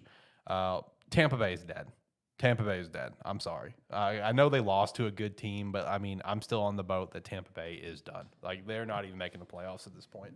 Their only hope of making the playoffs is winning their division. I don't even think they can do that anymore. Well, I mean, you also look at Green Bay. You look at the Rams. Even the Rams may not even make the playoffs at this point. Yeah. And then of course they bench Matt Ryan and Indy. They're basically giving up their season. Oh, they also fired their offense coordinator. Marcus Brady got fired. Yep. And that's a year ago, if anybody would said, hey, 4 of the veteranized quarterbacks in the NFL were probably going to miss the playoffs, I think I'd want what you guys were smoking if whoever was going to say that. It's just ridiculous. For starters, I don't know why Aaron Rodgers even wanted to stay in Green Bay. Um, at this point, it's just about Money. the money. Yeah. At this point, that's all it's about. I don't think he care. I don't think he could care less if he wins another game this year or not. Tom Brady's going through all his personal stuff. Tom Brady should have never came out of retirement. He should have stayed retired. And we're seeing that fold through our very eyes. It's just Unfortunately. this is not, unfortunately, right. This is not the two quarterbacks we're used to seeing. We're used to seeing quarterbacks who just either dominate the league or they'll have a little soft spot here and there, and then just come back and dominate because that's what we're used to seeing them do. It's not like that anymore. We're starting to see these younger guys come up. Who in the world would have thought the Seattle Seahawks had a chance to win their division? Who Man. thought the Atlanta Falcons would have had a chance to win their division? I mean, it's unbelievable. Then the NFC East. Hey, as we if mentioned- you want to as go Shane even mentioned further on before the that, show, who would have thought Carolina even Yeah. could have a chance? I mean, and Washington is one win away from having everybody over 500 in the NFC East. You don't get that very often, if ever. So I mean, it is this season is just weird. It is one of the weirdest NFL seasons I've ever seen in my entire life. Yeah, and that actually brings up a great question to Jacob and Shane as well. You know, we're halfway through the year. I mean, just overall, how are we feeling? You know, because I meant to ask that earlier. Just halfway through the NFL season, pretty much. You know, just overall, how are we feeling? Because I kind of agree with Ricky. This is one of the weirdest years we've had. I mean, I agree, but as my two teams that I'm a fan of, that I primarily watch in the NFL, I was expecting both of my teams to be, well, not really. I expected the Broncos to be good. You expect to see flashes out of the Broncos. Yeah, but they're not good at all. And then I expected the Seahawks to be in straight tank mode. True. But now it's like flip. The Seahawks are good, and the Broncos are just straight garbage. So, I mean, I guess there's wins and losses, but other than that, but yeah, it's very strange. Like I mentioned earlier in the show or before the show, like, I mean, just last year, the NFC East was straight garbage, one of the worst divisions in professional football, and now it's one of the best. So that's big turnaround in a year. Right. I just think it's crazy how far. I don't want to say both of them because Bengals are kind of a little bit iffy right now. They got completely demolished at Cleveland yesterday. Yes, they did. Completely demolished. But these two Super Bowl teams are just not living up to the hype this year. Imagine both of them missing the playoffs. Has that ever happened? Has that ever happened? Both Super Bowl teams not making the playoffs? Obviously, I know it's happened where one of them hasn't, but I think it's happened once or twice. Okay, that'd be an interesting statistic. How many times has that happened? Yeah, and also, I mean, you also got to think, like, especially here at the Terrible Football Show, especially me and Alex, like, the hype that we had with the Colts and the Chargers and all these other teams that we were like, okay, maybe this AFC is going to be a lot closer than just the Chiefs. But at the end of the day, it's now come down to just the Bills and Chiefs. Because all these other teams that have good rosters and have potential, they're just can't get it done, and they're just not showing up. Right. Jacob, you found anything? 2002 was the Buccaneers and Raiders. And the Raiders. So they didn't make the playoffs. 2005 was the Steelers. And the Seahawks. And, yeah. Okay. But other than that, I can't find anything as far as the Super Bowl era goes. Okay. Now, one question I have for everyone to kind of throw out on the spot, since this is obviously college football playoff ranking day and all. First one is same question, but for the NFL. Who is your 7 teams, AFC and NFC right now? So who would you have right now, in your opinion? Who's going to win the divisions, and who's going to be the 3 teams making it in? Who wants to start? Damn. I know I just put you on the spot. Shane's going to have to 7 fact check. teams. Does it have to be in? Does it have to be in order? Put it in order. Okay. So I'm just going to go ahead and say, I'm going to say Philly, the number 1 seed in the NFC. Okay. I'm going to say Buffalo. Hang on. Let me do NFC first. Yeah. So let's do. Of course, it has to be division winners first because they don't division winners first. They don't put second place. Yep. So you've definitely got to say Philly. Minnesota's up in there somewhere. I need. Let me look at the damn standings. Well, right now, if you went strictly based off of the season and today, they would be the number 2 seed. Would you think that Minnesota would be the number 2 seed in your opinion? Or do you think maybe the only other team who, in my opinion, who could make that number 2 seed spot is Seattle? No, I think Seattle's going to be 4. If not 5. So you think? Well, hold on. So you go through your picks then. All right, so let me get this out real quick. You want me to do mine? Yeah, go ahead and do yours. I'll go through all mine. I know I'm going to forget somebody. I know I will. All right, I got you. All right, for NFC, I would lock in Philadelphia as number 1 seed, honestly, because like one of the things I wanted to chat about with Philadelphia today, and I was kind of curious you guys' thoughts on this, is when I look at this Philadelphia team right now, I'm not shitting you. I see the exact same team that won the Super Bowl in 2017. I see the exact same team. That team that went on that run that year, that's the team that I'm seeing right now. I think Philadelphia is about to go on a massive run. Number 2 seed, it's wild to me. I don't know that they're 6-1 and not being talked about like they're 6-1. But I'm giving it to the Vikings number 2. I think the Vikings are going to continue to go on a run this year. Well, I think me and you both know because they have the most underrated quarterback in the history of the NFL. It's all thanks to prime time, is why prime time kills them. But like they are going on a run right now, like legit. So I think Minnesota could finish this year as the number 2 seed in the NFC. Number 3 seed is where it gets very tough because it's just like, is it going to be the shit NFC South or is it going to be NFC West? I feel like it's going to be the NFC West. Now it's the matter of who's going to win. That's going to be the big toss-up. Is it going to be Seattle? Is it going to be San Fran? I don't think it's going to be the Rams. I think the Cardinals are very well out of this, in my opinion. I know they're only a few games back as of now with a 3-5 record, Rams at a 3-4, but I just don't see that out of either one of them. So it's like, is Seattle going to pull off the surprise victory here? And I'm going to say yes. I think Seattle will be the number 3 seed in the NFC because I just think the NFC South is garbage, and NFC South is going to continue to be like what the NFC East was last year and just kind of kill themselves from within, and the worst, just the best of the worst is just going to emerge. You know what I mean? That's what I see out of the NFC South. So I do have Seattle being like my number 3 seed for the NFC right now, winning the NFC West. And for the NFC South, there's a part of me that wants to give it to Tampa, but I think I'm gonna rock with the Atlanta Falcons. I know it's just kind of basic, you're not nothing too spicy. You're taking all the current division leaders, but I think the Saints has a lot of stuff to figure out, just like Carolina's got a lot to figure out. And Tampa, I think Tampa just has way too many problems. As for the wild cards, I think Dallas is going to be the 5th seed, so the number 1 wild card. I would probably give it number 2 wild card. I think I'm going to give it to San Fran, honestly. I know they're 4-4 right now, but I think they're going to kind of turn things around and kind of bring that back to be the 6th seed for the NFC, and then coming in last at the 7th seed, I'm going to give it to the New York Giants. New York Football Giants. That's my NFC right there.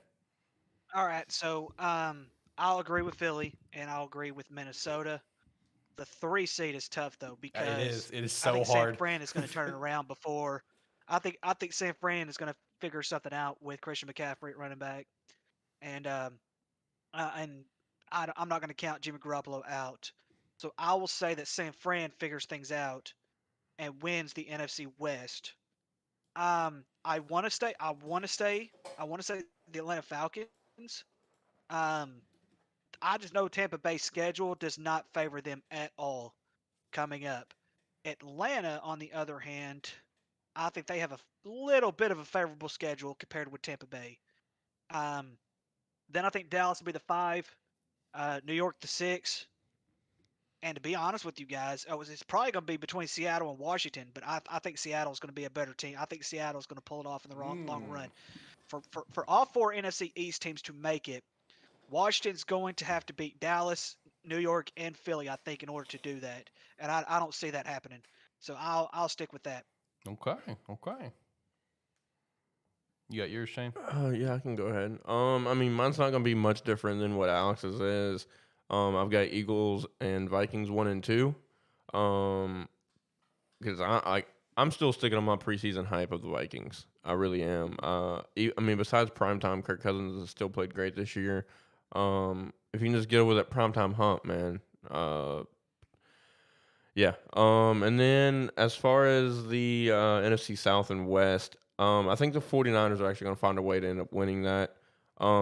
As much as I'd love to see the Seahawks win it right now, I think when it comes down to it, it's quarterback experience, right? And I think Jimmy G's has been there way too many more times than what Geno has. So I'm going to give that to the 49ers. And then as far as the South, that's a straight toss-up. But I am going to give it to the Falcons. And then my 5 seed would be Cowboys. Man, it's crazy to me that 3 of the 4 NFC East teams very well will make the playoffs. So I'll put Giants 6, and I think somehow, some way, no, I'm sorry, Seahawks 5, and then Cowboys Giants. Okay. Is that 7 or I missed one? Well, I think you're good. I think you're good. Yeah, I think that's 7. All right, Jacob. What about you? NFC. All right. So I'll start from 7 and go up. Oh, that means his end I is like gonna be it. spicy. You know what that means, guys? The end is gonna be spicy. Number 7 is a toss-up for me. It can either be the Seahawks or it can either be the Giants. I see either of these teams squeaking in at the very last second. Number 6 is going to be the 49ers. Number 5 is the Cowboys. Number 4 is going to be the NFC South winner, the Tampa Bay Buccaneers. I had to put it. I respectfully disagree. With the simple fact is that Tampa Bay has so many problems, and their schedule for the next few weeks is brutal. That's going to be brutal. Wait, I think I messed up.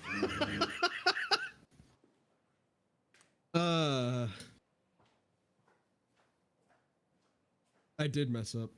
Oops. As you can see, I did a lot of scribbling out.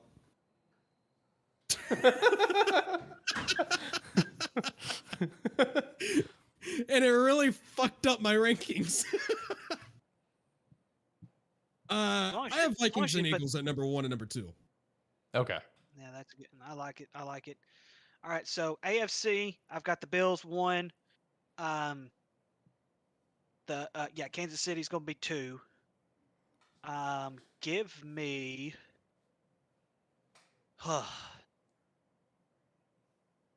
I think Tennessee's going to squeeze in as the 3. I'm not liking what I'm seeing with Baltimore. They've been kind of inconsistent, so I'll put them at 3 and put Baltimore at 4. Number 5 is probably going to be Miami or the Jets. I think you could vice versa with either one of them. And then, that's 5 and 6.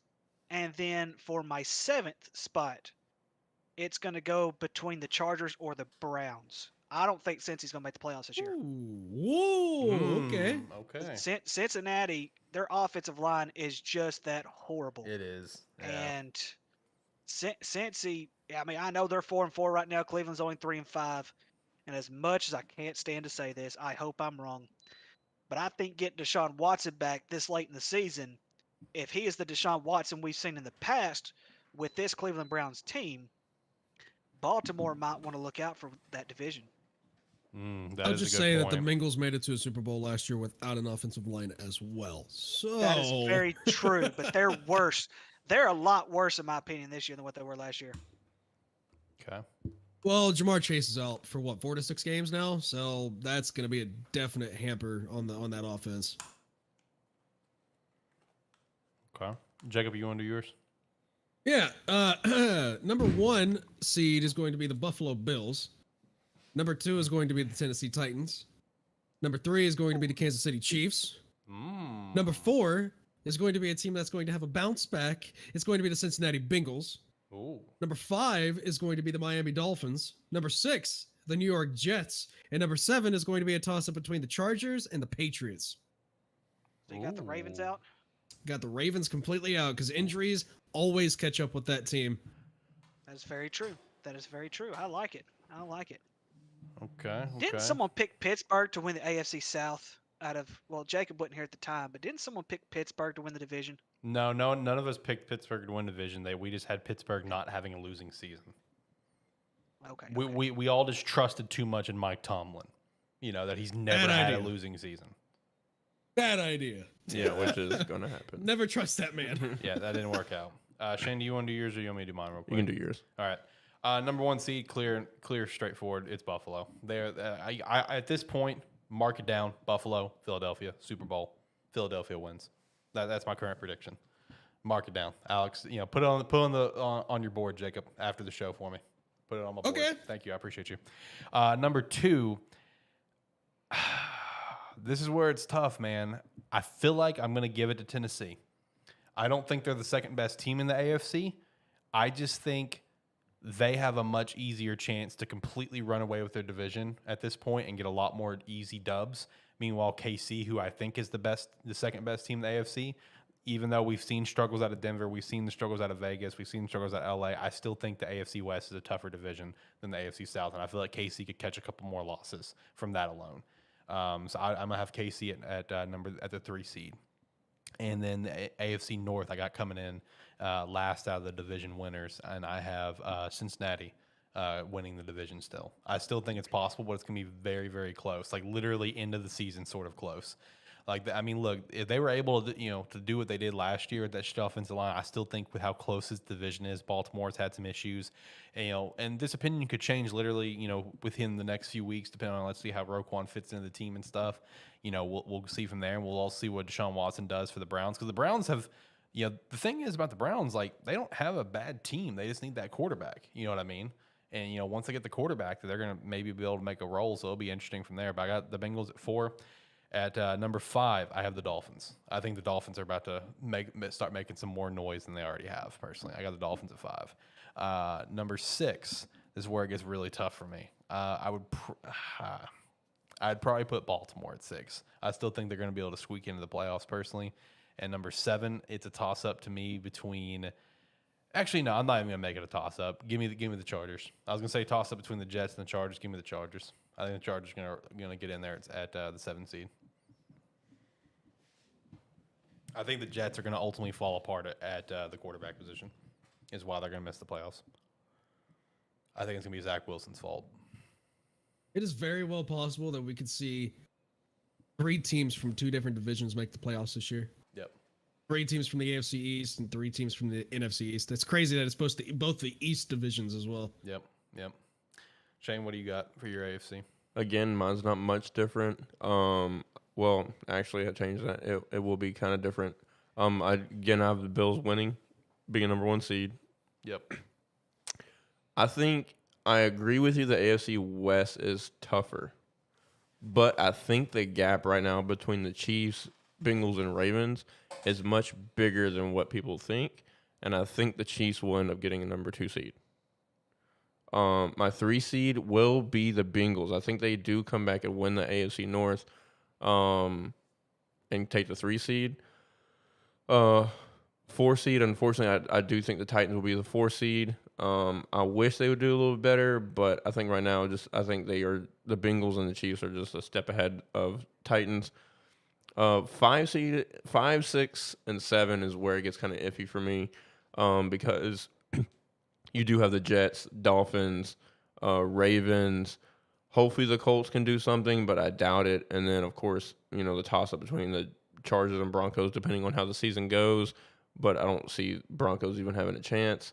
So I think 5 is I'm going to have the Dolphins, 6 the Jets, and 7 the Ravens. I think the Ravens get in there. Injuries manage to stifle them from getting where they should be, and probably in that 5 to 6 range, or even 4 if they could somehow win the division. But I think at the end of the day, I think they do get in at that 7 seed.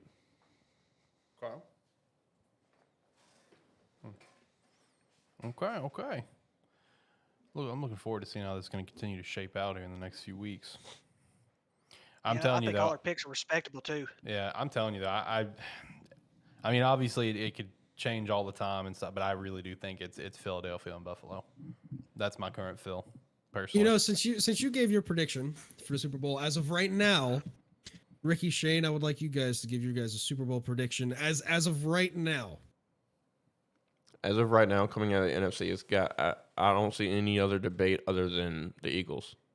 I think the Vikings maybe, but the issue with them is what everybody's issue is Kirk Cousins' prime time. But so out of the NFC, for me, it's going to be the Eagles. The AFC, I'd want to make it easy and say Bills, but just to be different, I think the Bengals get back there. Ooh. Okay.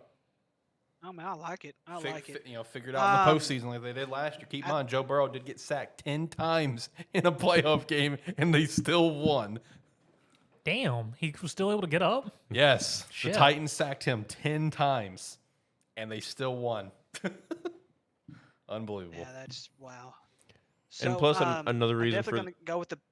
Sorry, another reason why I don't want the Bills in there against Philadelphia, just to be considerate to Tyler, because I don't want them losing another Super Bowl. Oh, that's fair. That's fair. That's fair. I feel that. And not to mention that, it'd be the first one in his lifetime as well. He already has to sleep at night knowing that they did an unprecedented thing and went to 4 straight. But then he would also have to sleep at night knowing that they lost all 4 straight and they lost the next one they went to. So that's a good point. You're being a good friend. Appreciate you. So at the beginning of the season, I said it was going to be Buffalo and Tampa Bay. Obviously, Tampa Bay's flowing off. Yeah. I'm going to have the game. I'm going to have the loser of that Tampa Bay game in the Super Bowl. I'm taking the Dallas Cowboys, but I think Buffalo's going to win it.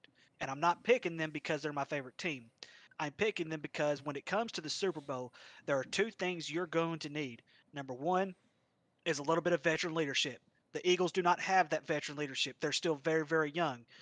So that's why I think Dallas, even though they have screwed up so many times in the playoffs in recent years, I've got the Dallas Cowboys going to the Super Bowl and losing to the Bills.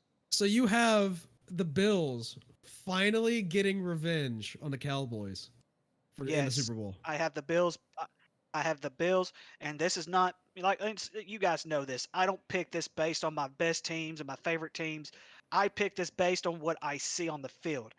And I'm going to tell y'all right now that Dallas defense in the playoffs, they're going to be able to hit some teams in the mouth. Philly is still a little too young for me. It would surprise me if Philly does end up going, but I don't see Philly I don't see Philly right now going to a Super Bowl. Maybe next year, maybe the year after, but right now, I'm going to stick with the Dallas Cowboys. Counterpoint on the veteran leadership thing. Lane Johnson, Jason Kelsey. Whoop-de-doo. Brandon Graham, Fletcher Cox, Robert Quinn, Darius Slay. To counterpoint your veteran leadership. Yeah, I will say, speaking and from some of those being on that Super Bowl winning team. For sure. They are still a much younger team than what the Dallas Cowboys are. The Cowboys will beat Philly in the playoffs. But I have to strictly disagree, just strictly based on, your opinion of leadership, just based on that. Not only do you have veteran leadership on Philadelphia, but you have people that won the Super Bowl, 3 years ago, 2 years ago? I'm not saying they don't have veteran leadership, Shane. I'm saying they're too young. You hardly see young teams going, especially back to back. Do you realize how young the Bengals were last year when they went to the Super Bowl? That was a young team. Do what? That was a young team, yeah. And so I'm just saying, you're having it 2 years in a row is very rare. It's very rare. So like I said, I believe that Dallas is going to figure it out against Philly, and I believe they're going to lose to Buffalo in the championship game. Okay. I will point this out. That game that we had against Philly in Philly was only a 9-point game with Cooper Rush throwing 3 interceptions. So our defense was able to still keep us in that game. And I think our defense. Now, if our defense, if we lose anybody on defense, we're done. It's not going to happen. Everybody healthy. If I'm going to be a betting man, I'm going to take Dallas's defense over anybody's defense right now, except for the Super Bowl champs, the Buffalo Bills. Which they also just traded for a Falcons safety, so that does booster them up a little bit. Yeah. I like the pick. I just don't see it happening. Who else is getting their prediction? Well, no, but we all do it, or are we still waiting on someone? But let's throw this in for just 1 second. Did anybody see a 6 seed New York Giants team come and play an undefeated Tom Brady team and win a Super Bowl. Tom Brady's Sorry, making me guys. cough. Basically. I mean, no. Anyways, but that's why it's one of the iconic games. Nobody saw them coming, but Eli Manning got hot really quick. That defense got really hot, and they were able to punch the New England Patriots, an undefeated regular season team, in the mouth. When the playoff time comes, it's all about your defense. You could score 50, 60 points a game in the playoffs and still not have the best defense. I get that, but usually the better defense wins the championships. I mean, better defense gets farther into the playoffs. I agree, and if you're going to compare it to that Giants team, I think that Giants team, they had a rocky regular season due to injuries, and they just kind of got hot at the right time going into the playoffs and in the playoffs. But I think even right now, that Giants team from then is a lot better put together than what, at least offensively, than what the Dallas Cowboys are right now. Is it wrong or sad that I don't even see the Bills making the Super Bowl this year?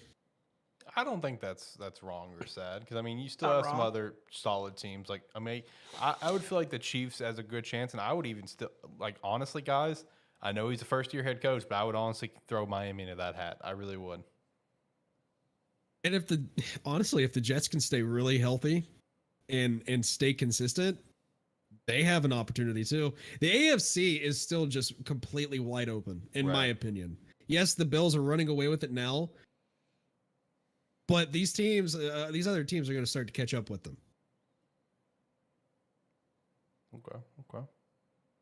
Did we all get our Super Bowl predictions in, or are we still waiting on someone? I think Jacob. I lost track. I don't remember if Jacob said his. Yeah, I never did. So I think yours is left. Out of the AFC, I'm taking the Titans. I respect that, though. I mean, they're putting it on the back of Derrick Henry right now. Titans are on a 5-game win streak. They started 0-2 and gone 5-0 since, man. Just putting it on Derrick Henry's back. Yep. I like it. And out of the NFC, I'm going to take the Vikings. Ooh, that's a spicy one. I like that, though. I would like that matchup. I'd be here for that. I'm putting it on the board. Put it on the board.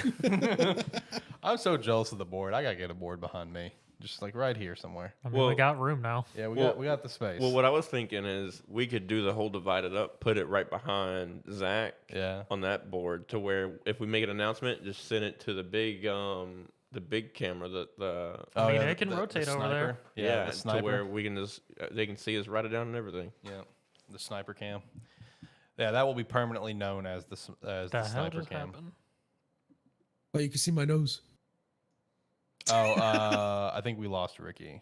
Yeah, we lost Ricky. That's why it looks all wonky. Yeah, because I had it perfectly set for all of us to be in here. So I'm sure he'll rejoin and it'll all fix itself. So it's all good. So until then, we're going to see your pretty forehead. And that my forehead and then my nose. Yeah, that beautiful haircut you've got. So, but no, I mean, those are some respectable picks. I'm here for it. You know, Titans with their Topgolf new stadium coming. You know, shout to that. You guys see what the Bills rendition's going to look like? No, I didn't. Oh, his got messed up there too. See, someone leaves the Discord chat, and that's what's going to happen. That's what's going to happen, man. It's going to get messed up. That's okay though. I don't know if it's the definitive concept for the Bills' new stadium, but it looks amazing. You know, it does. And I think about it, I might be able to fix this. Let me try. I fixed it. Hey, I gotta mute something though. Hold on. I gotta mute me, and I'm gonna mute Jacob, at least on Alex's side. So yeah, there you go. I fixed it. Yay! Shout out to second account. So does this constitute a discount? Yeah, sure. We'll throw 30% off in the merch store. Sparky3shop.com. You know, well, I was thinking about it since we didn't Tech problems. Well, yeah. Okay, so Ricky is just feeling very under the weather, so that's why he got off. But yeah, we can do not tech props this time. We'll do promo code thanks. We have a lot of things to be thankful for here today with the studio, Agent Inc. and everything. Promo code thanks, sparkyshop.com, 30% off. Pick up something in the shop. I'll turn that on later if I don't forget. All right, so now I'm thankful that the XFL's back. Yeah. Actually, let's chat about that. Did you guys get a chance to see all the teams, which are pretty much the same teams? Yes. I did. And I can't help but thank Dwayne Johnson because, I was trying to, when he was doing, he pretty much did, the promo cut voices for each and every team pretty much. Right. So I was sitting there who do I want to cheer for? And then, each time Dwayne Johnson's voice came up and he was like, this is your Orlando Renegades or whatever the team names were. Yeah. So each time he said something, I was like, ooh, that's my team. And the next team would come up and Dwayne Johnson's voice would be there and he'd be doing it for the next team. Ooh, that's my team. And I'd be like, ooh, that's my team. So I don't know. I don't fucking know. Hey, my team is easy peasy Orlando. Not only because it's Orlando, but because when the XFL had their season in 2020, New York Guardians is actually my team. So this just works out. This works out beautifully. They got rid of New York Guardians. Now the Guardians are now the Orlando team. So that's a double win. Only thing I didn't like about them is their I didn't like their logo. I love that logo. That logo's sick. For a Guardian, no. I love it. It's sick. I'm here for it, dude. But no, 7 of the 8 teams are returned. The only one, in terms of team names, the only one that didn't come back is the Wildcats, which was LA. There's no LA team this time either. So St. Louis Battlehawks, same thing. Arlington Renegades, they were formerly just called Dallas Renegades. That's whatever. Yep. Houston I Roughnecks. love the colors. Love the colors for them. True. Seattle Sea Dragons instead of just the Dragons. Seattle continues to really hammer in on the water-based names. Sea Dragons, Seahawks, Mariners, the Kraken. They really continue. So if Seattle ever gets their basketball team back, I'll say it now, it's not going to be the Supersonics. They're going to do something. They only have one mascot that is a legit animal. True. There's no such thing as a Seahawk. There's no such thing as a Sea Dragon, and there's no such thing as a Kraken. Yep. So, really hammering that water-based name. But yeah, I think my team is gonna be St. Louis Battlehawks. That's a sweet logo. Just because the logo is dope and that blue that they have is crisp. I love that color blue. Right. I was very upset because when I initially saw all the announcements, I hurried up and went on to the XFLshop.com. There's no jerseys yet. Nope, they're still holding up. They're still holding off on that one. I was so upset. I was ready to get a jersey today for the Renegades. So that's your squad then, the Renegades. Oh, absolutely. Let's go Guardians. Is that what, San Antonio? No, that's Arlington. Arlington? No, Yeah. Arlington. No, San Antonio is the Brahmas. See, I like that too. I don't That's know, the only new something about team the name that we Brahmas. got. New city, new team name. That's the 2 teams I was choosing between San Antonio and St. Louis. But I think I'm going to go St. Louis because of that blue and white that they or the blue and silver they got going. Then we have the DC Defenders coming back, and then we also have a new city, Las Vegas, getting the Viper name, which was last time the Tampa Bay Vipers, which also brought a new color scheme too. So Orlando got new city there. Vegas, they both got old team names, but in both changed color schemes. Vipers was like that green and yellow. And now they're like the black and red, I think. And then the Guardians was a black and red last time, and now they're like the greenish and the gray black, whatever. Which I think looks sick.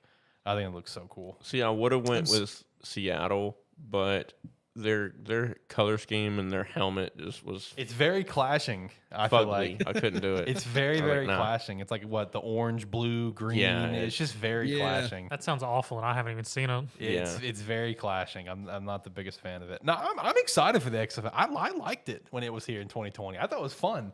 I also like the AAF though. I like the AAF. AAF was fun to watch. Then granted, my favorite team there. Also Orlando. The Orlando Apollos were also like 6-0 before they ran out of money and had just closed the whole league down. Literally ran out of money to the point where players that were staying in hotels for games got kicked out of the hotel because the AF wasn't paying for the hotel anymore. That's when that you fall apart bad. Jesus Christ. I will say the funniest thing about this announcement, though, was the fact that so many Washington Commander fans have been saying, we finally have a legit professional football team. Yeah. Yeah, I saw that too. With a much better name. Yep. Right. The Defenders. The DC Defenders. That's so dope. Yeah, versus the Washington Commanders. Still should have been the Red Hogs. Should have been the Red Hogs. I agree. Boys, do we want to go ahead and get into picks? Yes. Pick Tom, since we do have confirmation Ricky will not be returning. Obviously, T's and P's. He just did not sound well. I was about to say he lasted a lot longer than I expected. I agree. He did. So props to Ricky. Yeah, shout out to Ricky. He's a legend. All right, so we'll do picks.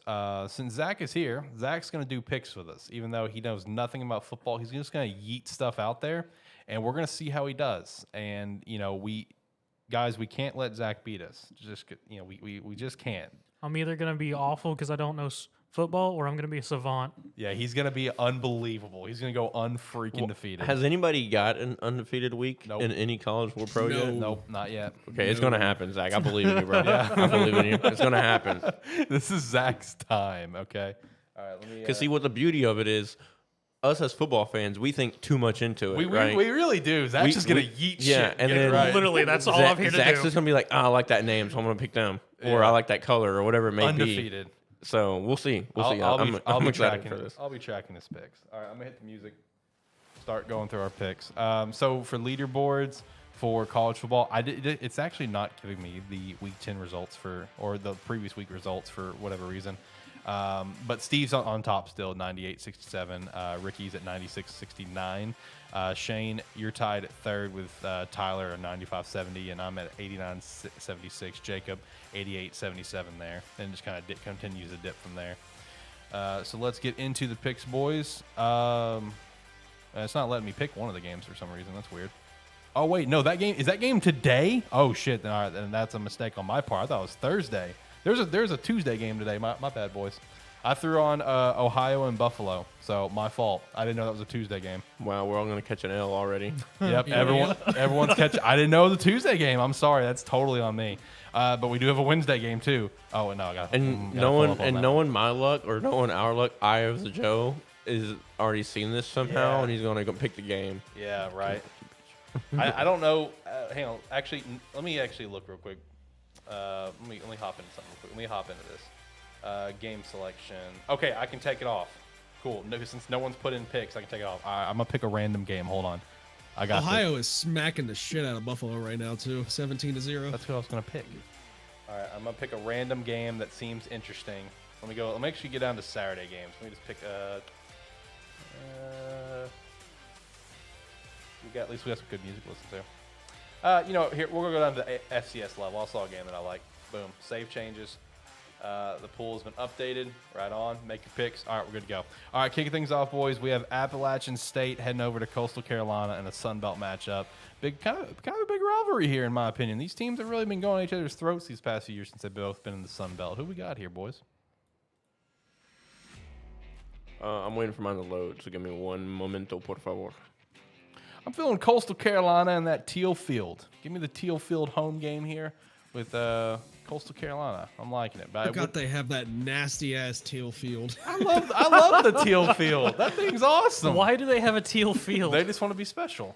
It's just one of those teams. Like Boise State's got a blue field. East Washington has a red field. Hell, UCA close to us, they have a purple and silver striped field. Every other set of yards is a different color. How much do you think that cost in gardening? Or oh man, I'd imagine probably a lot. But hey, that's actually an advantage for a lot of teams because usually those teams like their home uniform is the same color as the field. Yeah. Like well, Boise State, Boise State wears full blue in their home pretty much. Well, that's fucked. Yeah, blue helmet, blue pants, blue jersey. Yeah, teal field for Coastal Carolina. Just because of that, I'm taking Appalachian State. Yeah, fuck you. I'm gonna go Coastal Carolina. All right.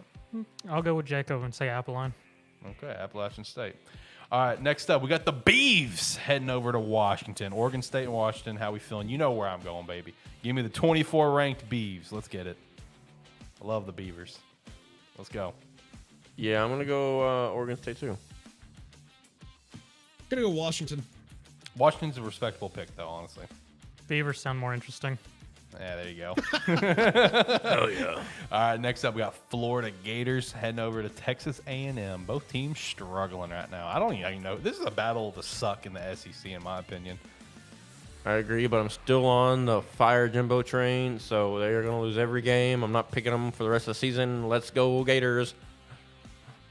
Going with the Aggies. I mean, I don't think this is the battle of the suck because these two teams are still playing competitive. Battle of the mid. How's that? I'll accept Mid. that. Okay. All right. Give me the home team. Give me Texas A&M. Gators. Hell yeah. Respected. Next up, Wake Forest, who just came off at a very disappointing loss from Louisville, a team that I think we all thought was going to be a lot better than they have been, and now they decide to randomly turn it on by beating Wake Forest like 48-20. Wake Forest heading over to NC State. If it wasn't for the fact that Devin Leary, starting quarterback for NC State, is out for the year, I might lean a little bit at NC State here, but I still believe in Sam Hartman and Wake Forest. Give me Wake Forest. Yeah, unfortunately, I haven't been watching these two teams. I've been pretty much just watching quarterback play or watching highlights, and I believe in Sam Hartman, so go Wake Forest. Wake Forest it is. I didn't even hear the other team, so Wake Forest. Respect. All right, next up, we have the biggest rivalry game of the year for me. Florida State, fuck Florida State, against the U. You already know what it's all about. It's all about the U. Let's go Miami. We're going to catch this dub. Fuck Florida State. Yeah, just to kind of irritate Don't do it. Jacob a little bit because I won't do the OH. Go you, baby. Okay. Going you. Nah, man, it took Miami 4 overtimes to beat Virginia. Leave me alone. 4 overtimes. Nah, man, I'm going with Florida State on this. Sorry. Yeah, fuck you. Why 4 overtimes? That seems excessive. We don't talk about it, okay? We're obviously talking We're about not going to it. talk about it, okay? That was last week. We're on to next week. Let's say Florida State. Oh, I hate you. All right. Fuck Florida State. All right, next up, Texas heading over to Kansas State. Man, give me Kansas State. They are, especially at home. Shit. Kansas State's on a roll right now. Yeah, with the stomping they just did to Oklahoma State. Has Oklahoma State and Texas played yet? I don't think they have they? Yes, No. they just played. Oh, They did? Yeah, they did. Oklahoma State won 41-34. That's right, yeah. they Okay, did. yeah. So therefore, I'm going Kansas State because Okay. they beat the shit out of Oklahoma State. So Yeah, this is now a top 25 game. Kansas State 13, Yeah, Texas true. 24. True. Yeah, Texas was here and is going to be gone. Yep. This is Kansas State's game. Kansas State. Okay. All right, next up, UCF heading over to Memphis, taking on the Tigers. How we feeling? You know who I'm going with here. Give me UCF. see, normally I would go Memphis here, but they have just not played well. And even in the kind of spurts that they do look good, they it's not what the Memphis that I'm used to watching the last 4 or 5 years. So I'm gonna go Gus Malzahn and the Golden Knights. Yep, going with the Knights. Just for fun, let's say Memphis. Shout out to Memphis. Next up, Baylor at Oklahoma. I'm kind of feeling OU here personally over the BU. Yeah, I think Baylor, when they let me down, 2 weeks ago or whatever it was, I think I was pretty much done with them. And then Oklahoma, they've been upsetting me, but on the flip side, right, I've been picking them to lose and they win. So I'm going to go with OU. Yeah, I'm locking in OU. Teams- Baylor's these teams are disappointed me a very, lot. very close. They are very, very close statistic-wise. Going with... give me Baylor. Okay. Let's say OU. Okay. Alabama heading over to LSU. Is LSU going to catch that upset? I did say 9-6 last week, didn't I? Or 9-3, whatever it was. I said some stupid score. Yeah, you have LSU winning 9-3. All right, hold on. I guess I'll stick just for the memes. I guess I got to stick with LSU. All right, LSU's winning this game. I said it last week. I think if LSU's quarterback showed more of an arm, being able to pass the ball a little bit better, I would be kind of more intent to pick LSU in this game because their offense is explosive with their running back, and of course their quarterback is phenomenal with his legs, but he has not shown me that he can throw the ball, and that's Alabama's one weakness right now is the secondary. So if you can't throw the ball, they're just going to load the box and beat you. I'm going with the Crimson Tide. This is a top 10 matchup, boys. I'm Oh, yeah, it is sticking with now, what isn't I it? was saying way back. Like I would say like week 3. LSU's winning this game. This is gonna be an upset for Alabama. Let's go. Let's keep it even. Crimson Tide. Okay. Next up, Liberty and Arkansas. You know who it's about. It's about the Liberty Flames. They're gonna get this dub. True. They're gonna catch you guys about to catch this loss. Give me Liberty. Listen, last time I checked, I think I said this 2 weeks ago in the bye week, our upcoming opponents are all 90th and below in rush defense, when Arkansas is top 5 in rush offense. Liberty is no different. We will run for 300 plus. Arkansas gets the win. Can you guys pass the ball though? It won't matter. Liberty's gonna win. Liberty's gonna win this game. I didn't know where Liberty was before this, so let's go Arkansas. Fuck you. All right, next up, Texas Tech at TCU. Give me the Horned Frogs, baby. TCU, let's go. Yep. Go TCU. They are a wagon right now. I'm going to go Horned Frogs because the Big 12 wants any chance of getting into the playoff right now. It's Kansas State or TCU. And what better chances of 2 than 1? So I'm going TCU. I like the Horned Frogs. That just sounds neat. That's fair.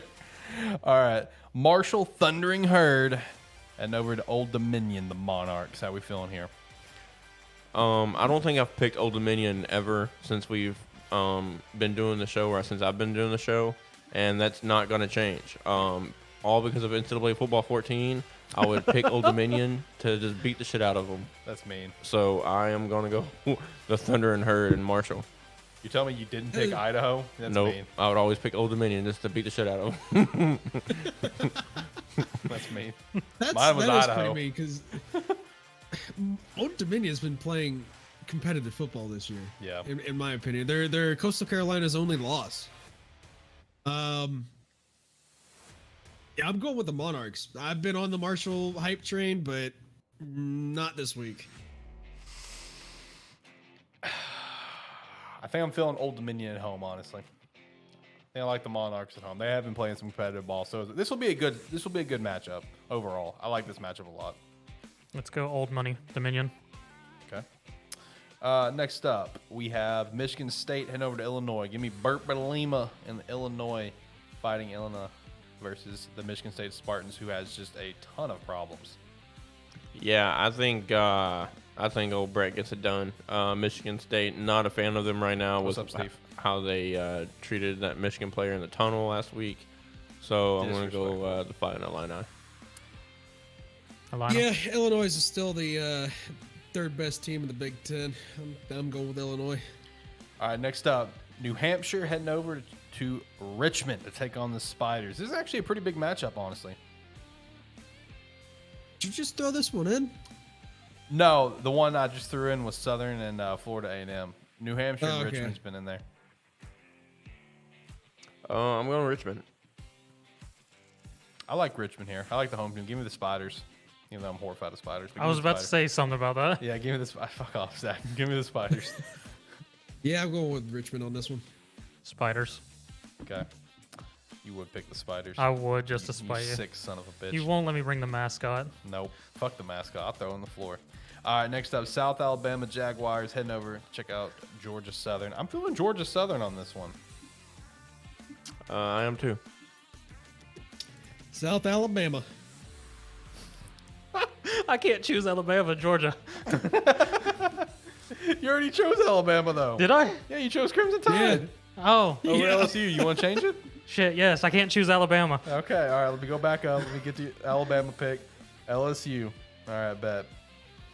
All right, next up, we have the Southern Jaguars heading over to Florida A&M. Mind you, Southern was on, was the college game day this week. I know it went to Jackson State before the Southern-Jackson State game. And for Jackson State to completely just beat the shit out of them wasn't even close. Give me Florida But you also got to think, 2 weeks ago, they beat the shit out of FAMU to where the FAMU coach didn't even shake Dion's hand.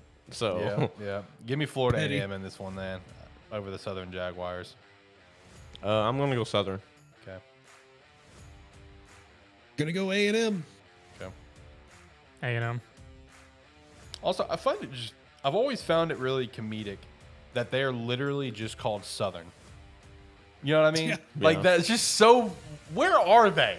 For real, I don't even know where they are. Where is the Southern Jaguars? They just show up at whatever Southern college Yeah, they like choose that week. their logo is literally SU, so Southern University. Like, where are they? That's so vague. I mean, if I was to guess, it's going to be either Florida or Mississippi. If I was to guess. Arlington. So Texas. It's in Texas, Oh, Wait, okay. wait, hold on. I lied. Wait, There's probably a Southern University in Arlington. Yeah. they played Texas Southern. All right, hold In on. what? Let me I look think this they're up, in too. Texas. Southern. I told you, they just show up at whatever Southern college is Yeah. closest. Let's see. Mumford Stadium. No. What? Oh, they're in Louisiana. Yeah, they're in Louisiana. Yeah. Baton Rouge. Yeah, and okay. We just learned something here That today. makes me like them a little less. All right, Clemson at Notre Dame. Notre Dame. I think they're going to pull off this win. I don't know why. I don't know how. Don't know. But I'm going with the Fight Irish. We could go down. Yeah, Fight. this ain't the same Notre Dame that has lost what 3 games now this year. Yeah. I'm going with Notre Dame. Marcus Freeman's got this team rolling. Give me Clemson. Oh, come on, Mister. Oh, I love chaos. I do love Going chaos. with the chaos I pick. do love chaos, but I think Clemson's gonna get this dub. He's on his own island, Notre Dame. Notre Dame. Whatever. I just feel like I feel like that's what's gonna happen, man. Steve, I'll get to that in just a sec. All right. So next up, we have our FCS game of the week, which is going to be Sacramento State at Weber State. Big matchup here in the FCS right now. They're both top 10 teams right now, I think, in FCS. Yes. Sacramento's still undefeated, right? 8-0. Yep. And Weber State, I think, has only lost one. I don't remember the one they lost, but I thought it was a pretty embarrassing loss. I like Sacramento State here personally. Yeah, I don't know much, or actually, I don't know anything about either one of these teams. I know Weber State due to basketball, but I'm going to go Sacramento just because I love that logo. The logo do be The sick. logo is sick. Let's go wild card, go with- Weaver. Okay. Yeah, I'm gonna go Weber State. Next up, FBS game of the week. There was never a question. This was decided like 2 weeks ago. We have Tennessee heading down to Georgia. Give me the Vols. They're going to get this dub. I'm feeling it. This is Tennessee's time. I agree. Good old Rocky Top. Gonna pull off a win in Athens and maintain number 1. God, how chaotic it would be, or how unfortunate it would be if Georgia won this game decidingly. I'm not a fan of either of these teams, and I would be so devastated if that happened. I really want Tennessee to get this. Imagine if it was like a 21, 28-point game. And Tennessee's offense just And I'm does pretty not sure show if they up. win this game, that automatically clinches the East, right? Or they have to beat, or is it one more game? I'm not sure. Not sure. Going with Tennessee. And you got Tennessee, right, Shane? Yep. I'll take the wild card. I'll choose Georgia I swear to God. and bring all the disappointment. I swear to Christ. And then, of course, one of the games that we are known for. The terrible game of the week. Jacob, your team is making a very special appearance this week for us. We got some MAC action here. We got the Central Michigan Chippewas heading over to Northern Illinois to face the Huskies. So NIU is currently favored 60.8% the power index, and NIU is -4 as of Halloween.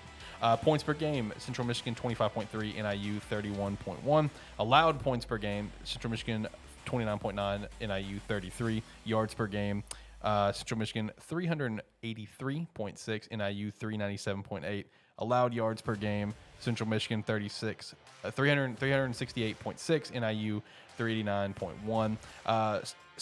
Central Michigan has been outscored 143-93 over the last 5. NIU outscored 161-149 over the last 5.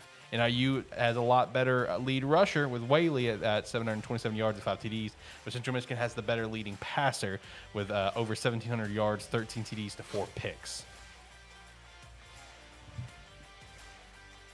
How we feeling, boys? Gonna make this nice, short, and sweet.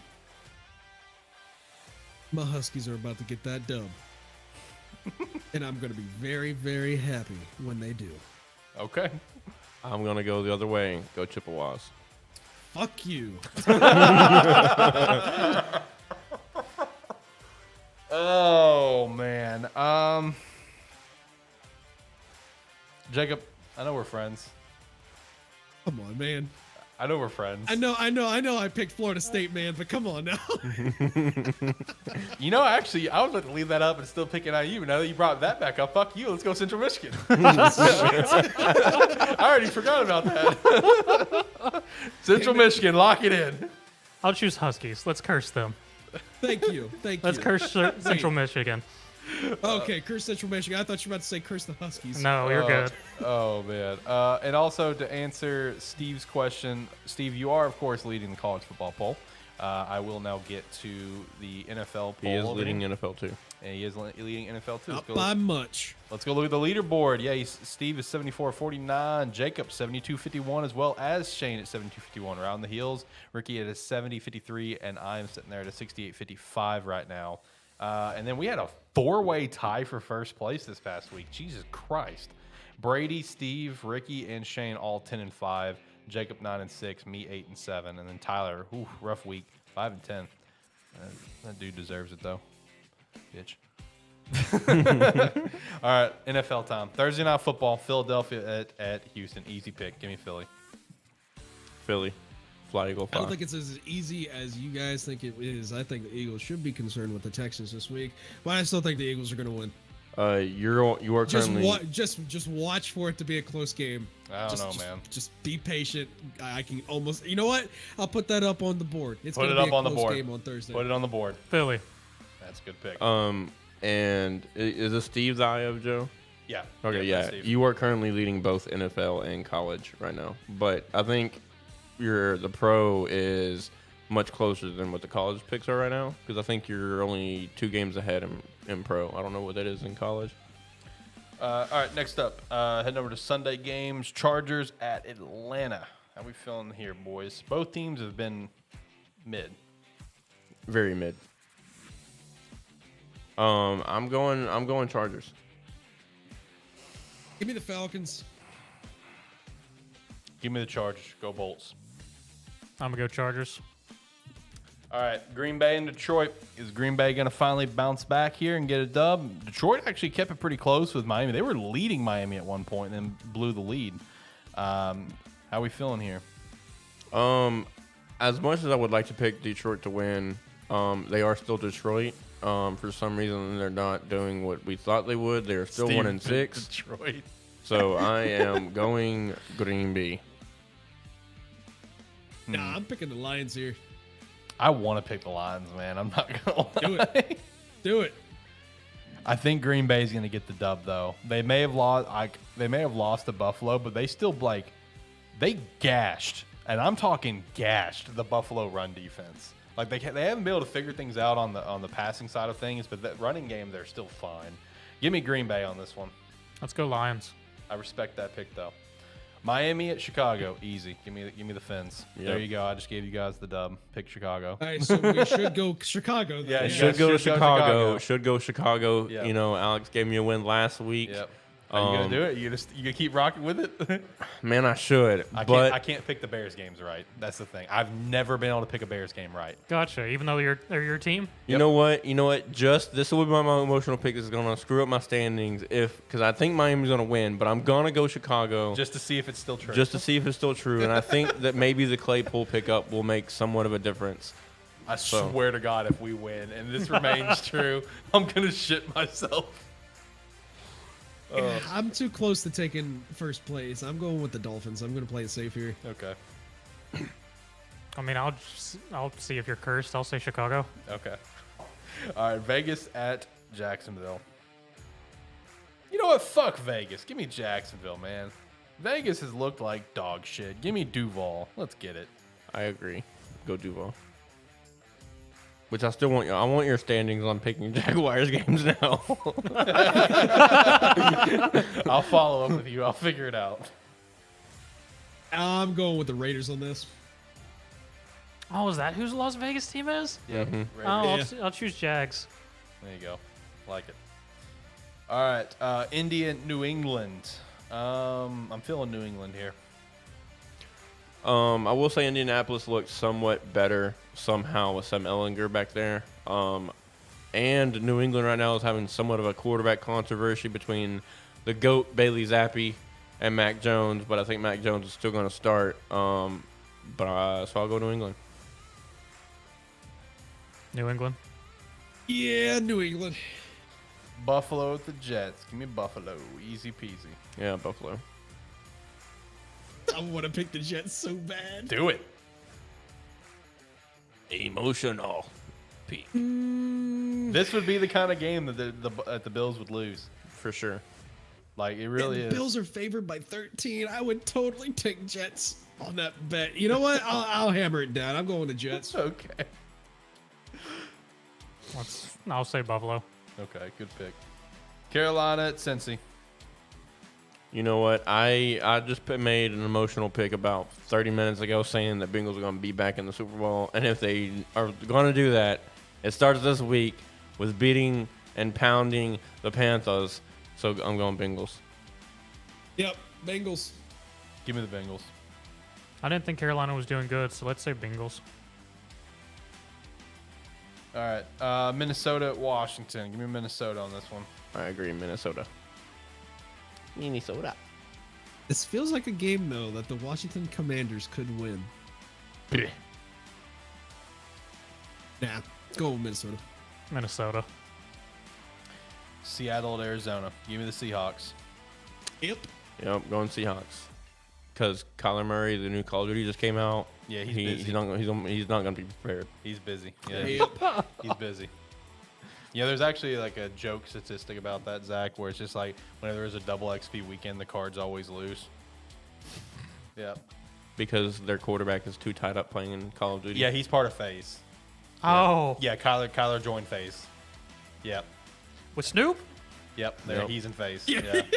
And you know, and to further like talk about like whenever he signed his new big contract this offseason, there was actually a study clause in the contract which has never been heard of. Wow. Where he had to have like 4 hours of independent study time of film every week. They redacted that after it became a big deal, but that's never happened before in history. Seahawks. Arizona's just there. They sound like a shit show. Cliff Kingsbury, man. I said it before. I feel like he's on the hot seat. Rams and Tampa, just the battle of the mids right now, man. Is Cooper Kupp playing? I didn't see if he is or not. I think on fantasy it just says questionable right now. So Yep. I'm going Rams. I don't think old man Brady's got it anymore. I'm gonna give me the Rams. I'm sticking with the mindset that he came out of retirement to have a divorce with a supermodel wife, just not even make the playoffs. Hold on now. Brady is playing better quarterback football right now than Matthew Stafford is. That is for damn sure. I'm going Tampa Bay for this one. Let's go Rams. Let's get divorced from a model. Hell yeah. All right, now here's actually gonna be a pretty interesting matchup though. Tennessee and KC. It's gonna come down if KC can stop Derrick Henry, and I don't know if they can. I gotta go KC because that's my father's team. So All right, fair enough. I mean, that's what I would know. I don't know what Kansas City's rush defense is looking like this year. We all know that 92-yard average allowed. Okay. What is that compared to the rest of the NFL right now? I don't know. I thought you were the stats guy. I didn't have it pulled up. I'm just going to say, I mean, Kansas City can put up points quickly, but I think if you give Derrick Henry the ball consistently and he's running for 150, you're not going to have a lot of time with the ball. I'm going to go Tennessee. They're the third best team as far as allowing rushing yards. Okay, we'll see how it is with Derrick Henry back there. Give me KC. I still think I'm going Tennessee. I respect that pick though. All right, Monday Night Football, Baltimore at New Orleans. New Orleans had that big win against Vegas, 28-0, I think. Baltimore beat Tampa. I think I'm feeling Baltimore. Yeah, I'm just happy not to see the Broncos in primetime anymore, let alone Monday night. So I'm going to go Ravens. Give me the Saints. Birds over Saints. Ravens. Respect. All right. Solve our picks, boys. Thankfully, because my phone was on 2% that entire time we were making picks. God damn it, Shane. Charge your phone. The charging port's out. I can't charge it with a cord. I have to charge it with a wireless charging pad. Damn. Oh, okay. Also, shout out to Steve here. Also throwing his picks into the chat. Appreciate you, Steve. You're a good dude. Thank you. Now I'm going to go back and change my picks to your picks, and I will catch up. Thank you very much. Wow. All right, Steve. You might not want to put your picks in the chat anymore. I'm sorry, man. Get debated. Oh, jeez. All right. Well, that pretty much, I think, wraps up the show here. Unless you boys got anything else that we need to chat about. I think that kind of hit everything. Yo. All right. Just give another shout out to Zach and for coming in tonight and running the cams for us. The cams and the Oh, scenes. I fucked up that cam. What have you done? Damn it, Alex. I closed Discord. I closed the Discord. Nice, dude. Nice. It's all right. Another shout out to I can fix it. Alex again for making all this happen, making this studio happen. When I joined the show last year, I would have never thought that we'd be here, and it's only going forward from here. I'm excited because, I mean, as the same as y'all, I would love to make this a job one day. So, only up from here, guys. I'm excited. Yep, That's the goal. I'm big excited. This studio is a dream. It is truly a dream.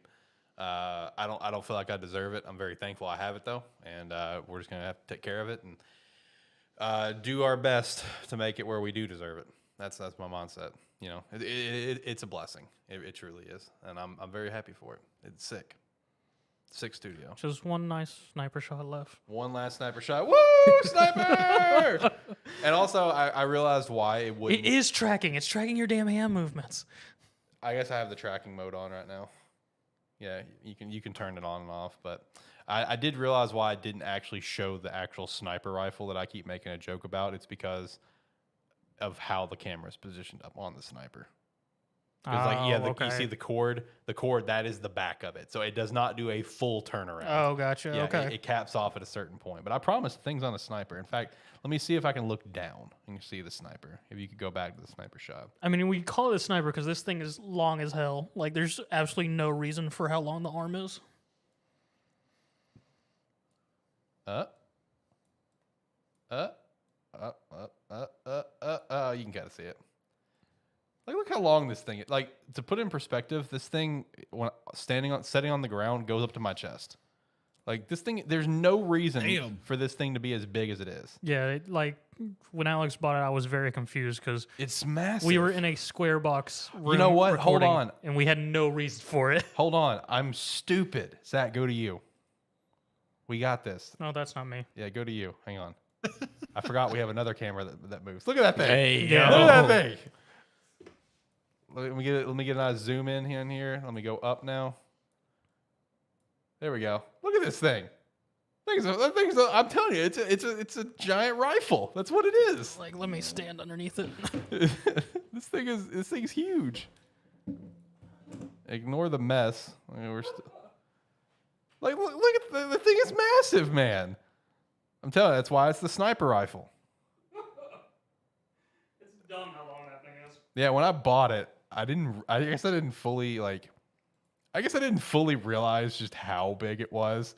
And like me and Zach like absolutely love that fucking thing, but it was also like we had no reason to have it. There was zero reason for us to actually have it, and it's just like there's no way I'm putting that up on drywall. Like, I don't care if we have mounting screws or we put it. There's no way I'm putting that thing on fucking drywall. That thing's massive. So that's why I'll shout out to the butcher block. Shout out to my contractor for thinking of that idea. That was actually just thrown in. That was not part of the plan. He just threw that in because he thought it looked cool. It does look really good. Yeah, I would love to just have this room as a straight streaming room. Right. Bro, I would stream 10 hours a day. Yeah. No, like he thought it was a cool idea because we had the one wall with no windows, and he's just like, oh yeah, that just screams to put something cool there. So I'll get you some cedar butcher block. We'll throw it up and we'll burn it. And I'm like, all right, bet, dude, you just do you, man. That's why I'm paying you, man. You do you. It was a great investment. Yeah, it was. It's sick. It's sick. Vaulted ceilings is nice. Although I'm gonna listen to this playback. But we're going to have to continue to try to work on It's going to be rough. stuff. I'm pretty sure during Ricky's rant, I could hear him echoing. Yeah, we're going to have to get some more. I was wanting to get some like the larger foam panels as well. We may have to put some up on like the ceiling too. We'll figure it out. It's a work in progress, you know. First episode with the new studio. We have Animan Plus on. Oh, we're doing both on Saturday. So we have Game Static live on Saturday. And then we're also recording Animan Plus Saturday. Animan Plus is about to go live, by the way, here soon. So make sure it'll be live on Thursdays. And look, nobody shut up. For what? For whatever gift you were going to give if anyone from Animan Plus who listens to Oh, Animan I Plus know. shows. That's disappointing. Yeah. They could have got a gift. They'll never know what the gift is now. That's on them. That's on them. All right, boys. I'm going to hit the music. We're going to get out of here. So we'll go around and last thoughts. Start with Shane. I mean, I just want to, again, just thank everybody for Jacob, Ricky, Zach, Alex, for everything that y'all do, and I'm only looking forward to the future. So, Am I hanging Yeah, out? absolutely. Yeah, this is great. This is absolutely great. Hanging out with all the boys, talking sports, and it's funny that none of this would have ever. At least I would have never have joined if it wasn't for GTA RP and meeting Shane. Yep, true. Yes. And shout out to Zach, of course, for watching Cam. Zach, last thoughts, your trademark. Like, comment, subscribe, rate, whatever your platform allows. It does help. If you're watching this on YouTube, you can hit subscribe there and help us out. And you can also go check the Terrible Football Show YouTube, which now has a tag that we claimed. That's right. Which you can hit up youtube.com/ at ATFS. Easy searchability. Yes. Love it. And hit us up there and hit subscribe there. You can find everything ATFS if you care nothing about our other shows. Which, and also, fair. And thanks for having me on this show. First time on it. Yep. First real. Last time I was just sort of hanging out. Yeah. While I was dicking off in Florida. But yeah, that is true. I forgot about that. Shout out to YouTube handles. Was able to claim all three shows. Their individual channels all have their handles claimed. So it's youtube.com/ at Animan Plus spelled out. youtube.com/ at GameStatic. And then, of course, the easiest searchability one that I was so happy to grab, youtube.com/ at ATFS. Love that. That's easy searchability. Yeah, no, that was really easy nice to pick up that one. So easy, man. So I love that. That's great. That's awesome. That's an easy pitch to people. youtube.com/ at ATFS. Perfect. It's amazing. The music's about to end, so I got to prolong this a little bit. But yes, thank you to all the boys, of course. Like I said, this project never would have even creeped into my brain if it wasn't also for you guys. Because, I mean, he's been here since the very beginning of this project. I told him about the idea of this before he ever even hatched it anything more. So Zach's gotten to see the evolution of how this project started. And, like, I'm kind of thinking about doing this. And he was just like, okay. I was about to say, yeah, let's go for it. It's like, whatever. If you can do it, do it. Like I think it's possible. I think this is actually going to happen. Jacob, you joined because of GTRP. I joined because I was in Alex's phone call and I could be over in like 5 minutes. Bingo! Hey, man, I got to do a podcast in like 3 days. Josh can't come. Can you fill in? And then the dude goes on to read like 250 chapters in 3 days. He didn't even have to do that. Like, all we were going to talk about was got a high school anime that just finished. But then he reads 250 chapters of what we were reading. And at that point on, it's like, all right, he's in the show. And he also, the same thing happened with Game Static, too. Wasn't able to do, it was a different name at the time, but wasn't able to do the podcast that night. I hit him up. I was like, hey, are you good to do a podcast? And he's like, what, right now? I'm like, yeah, like right now. It was like 8:30 at night. All Zach said is, all right, let me put on pants. And he came over and we did the show. And here we are now, man. It's great. Now the song is really about to end. Like, it's going to have to reloop. But anyway. God dang it, Alex. Look, this, it's fine, okay? It's all good.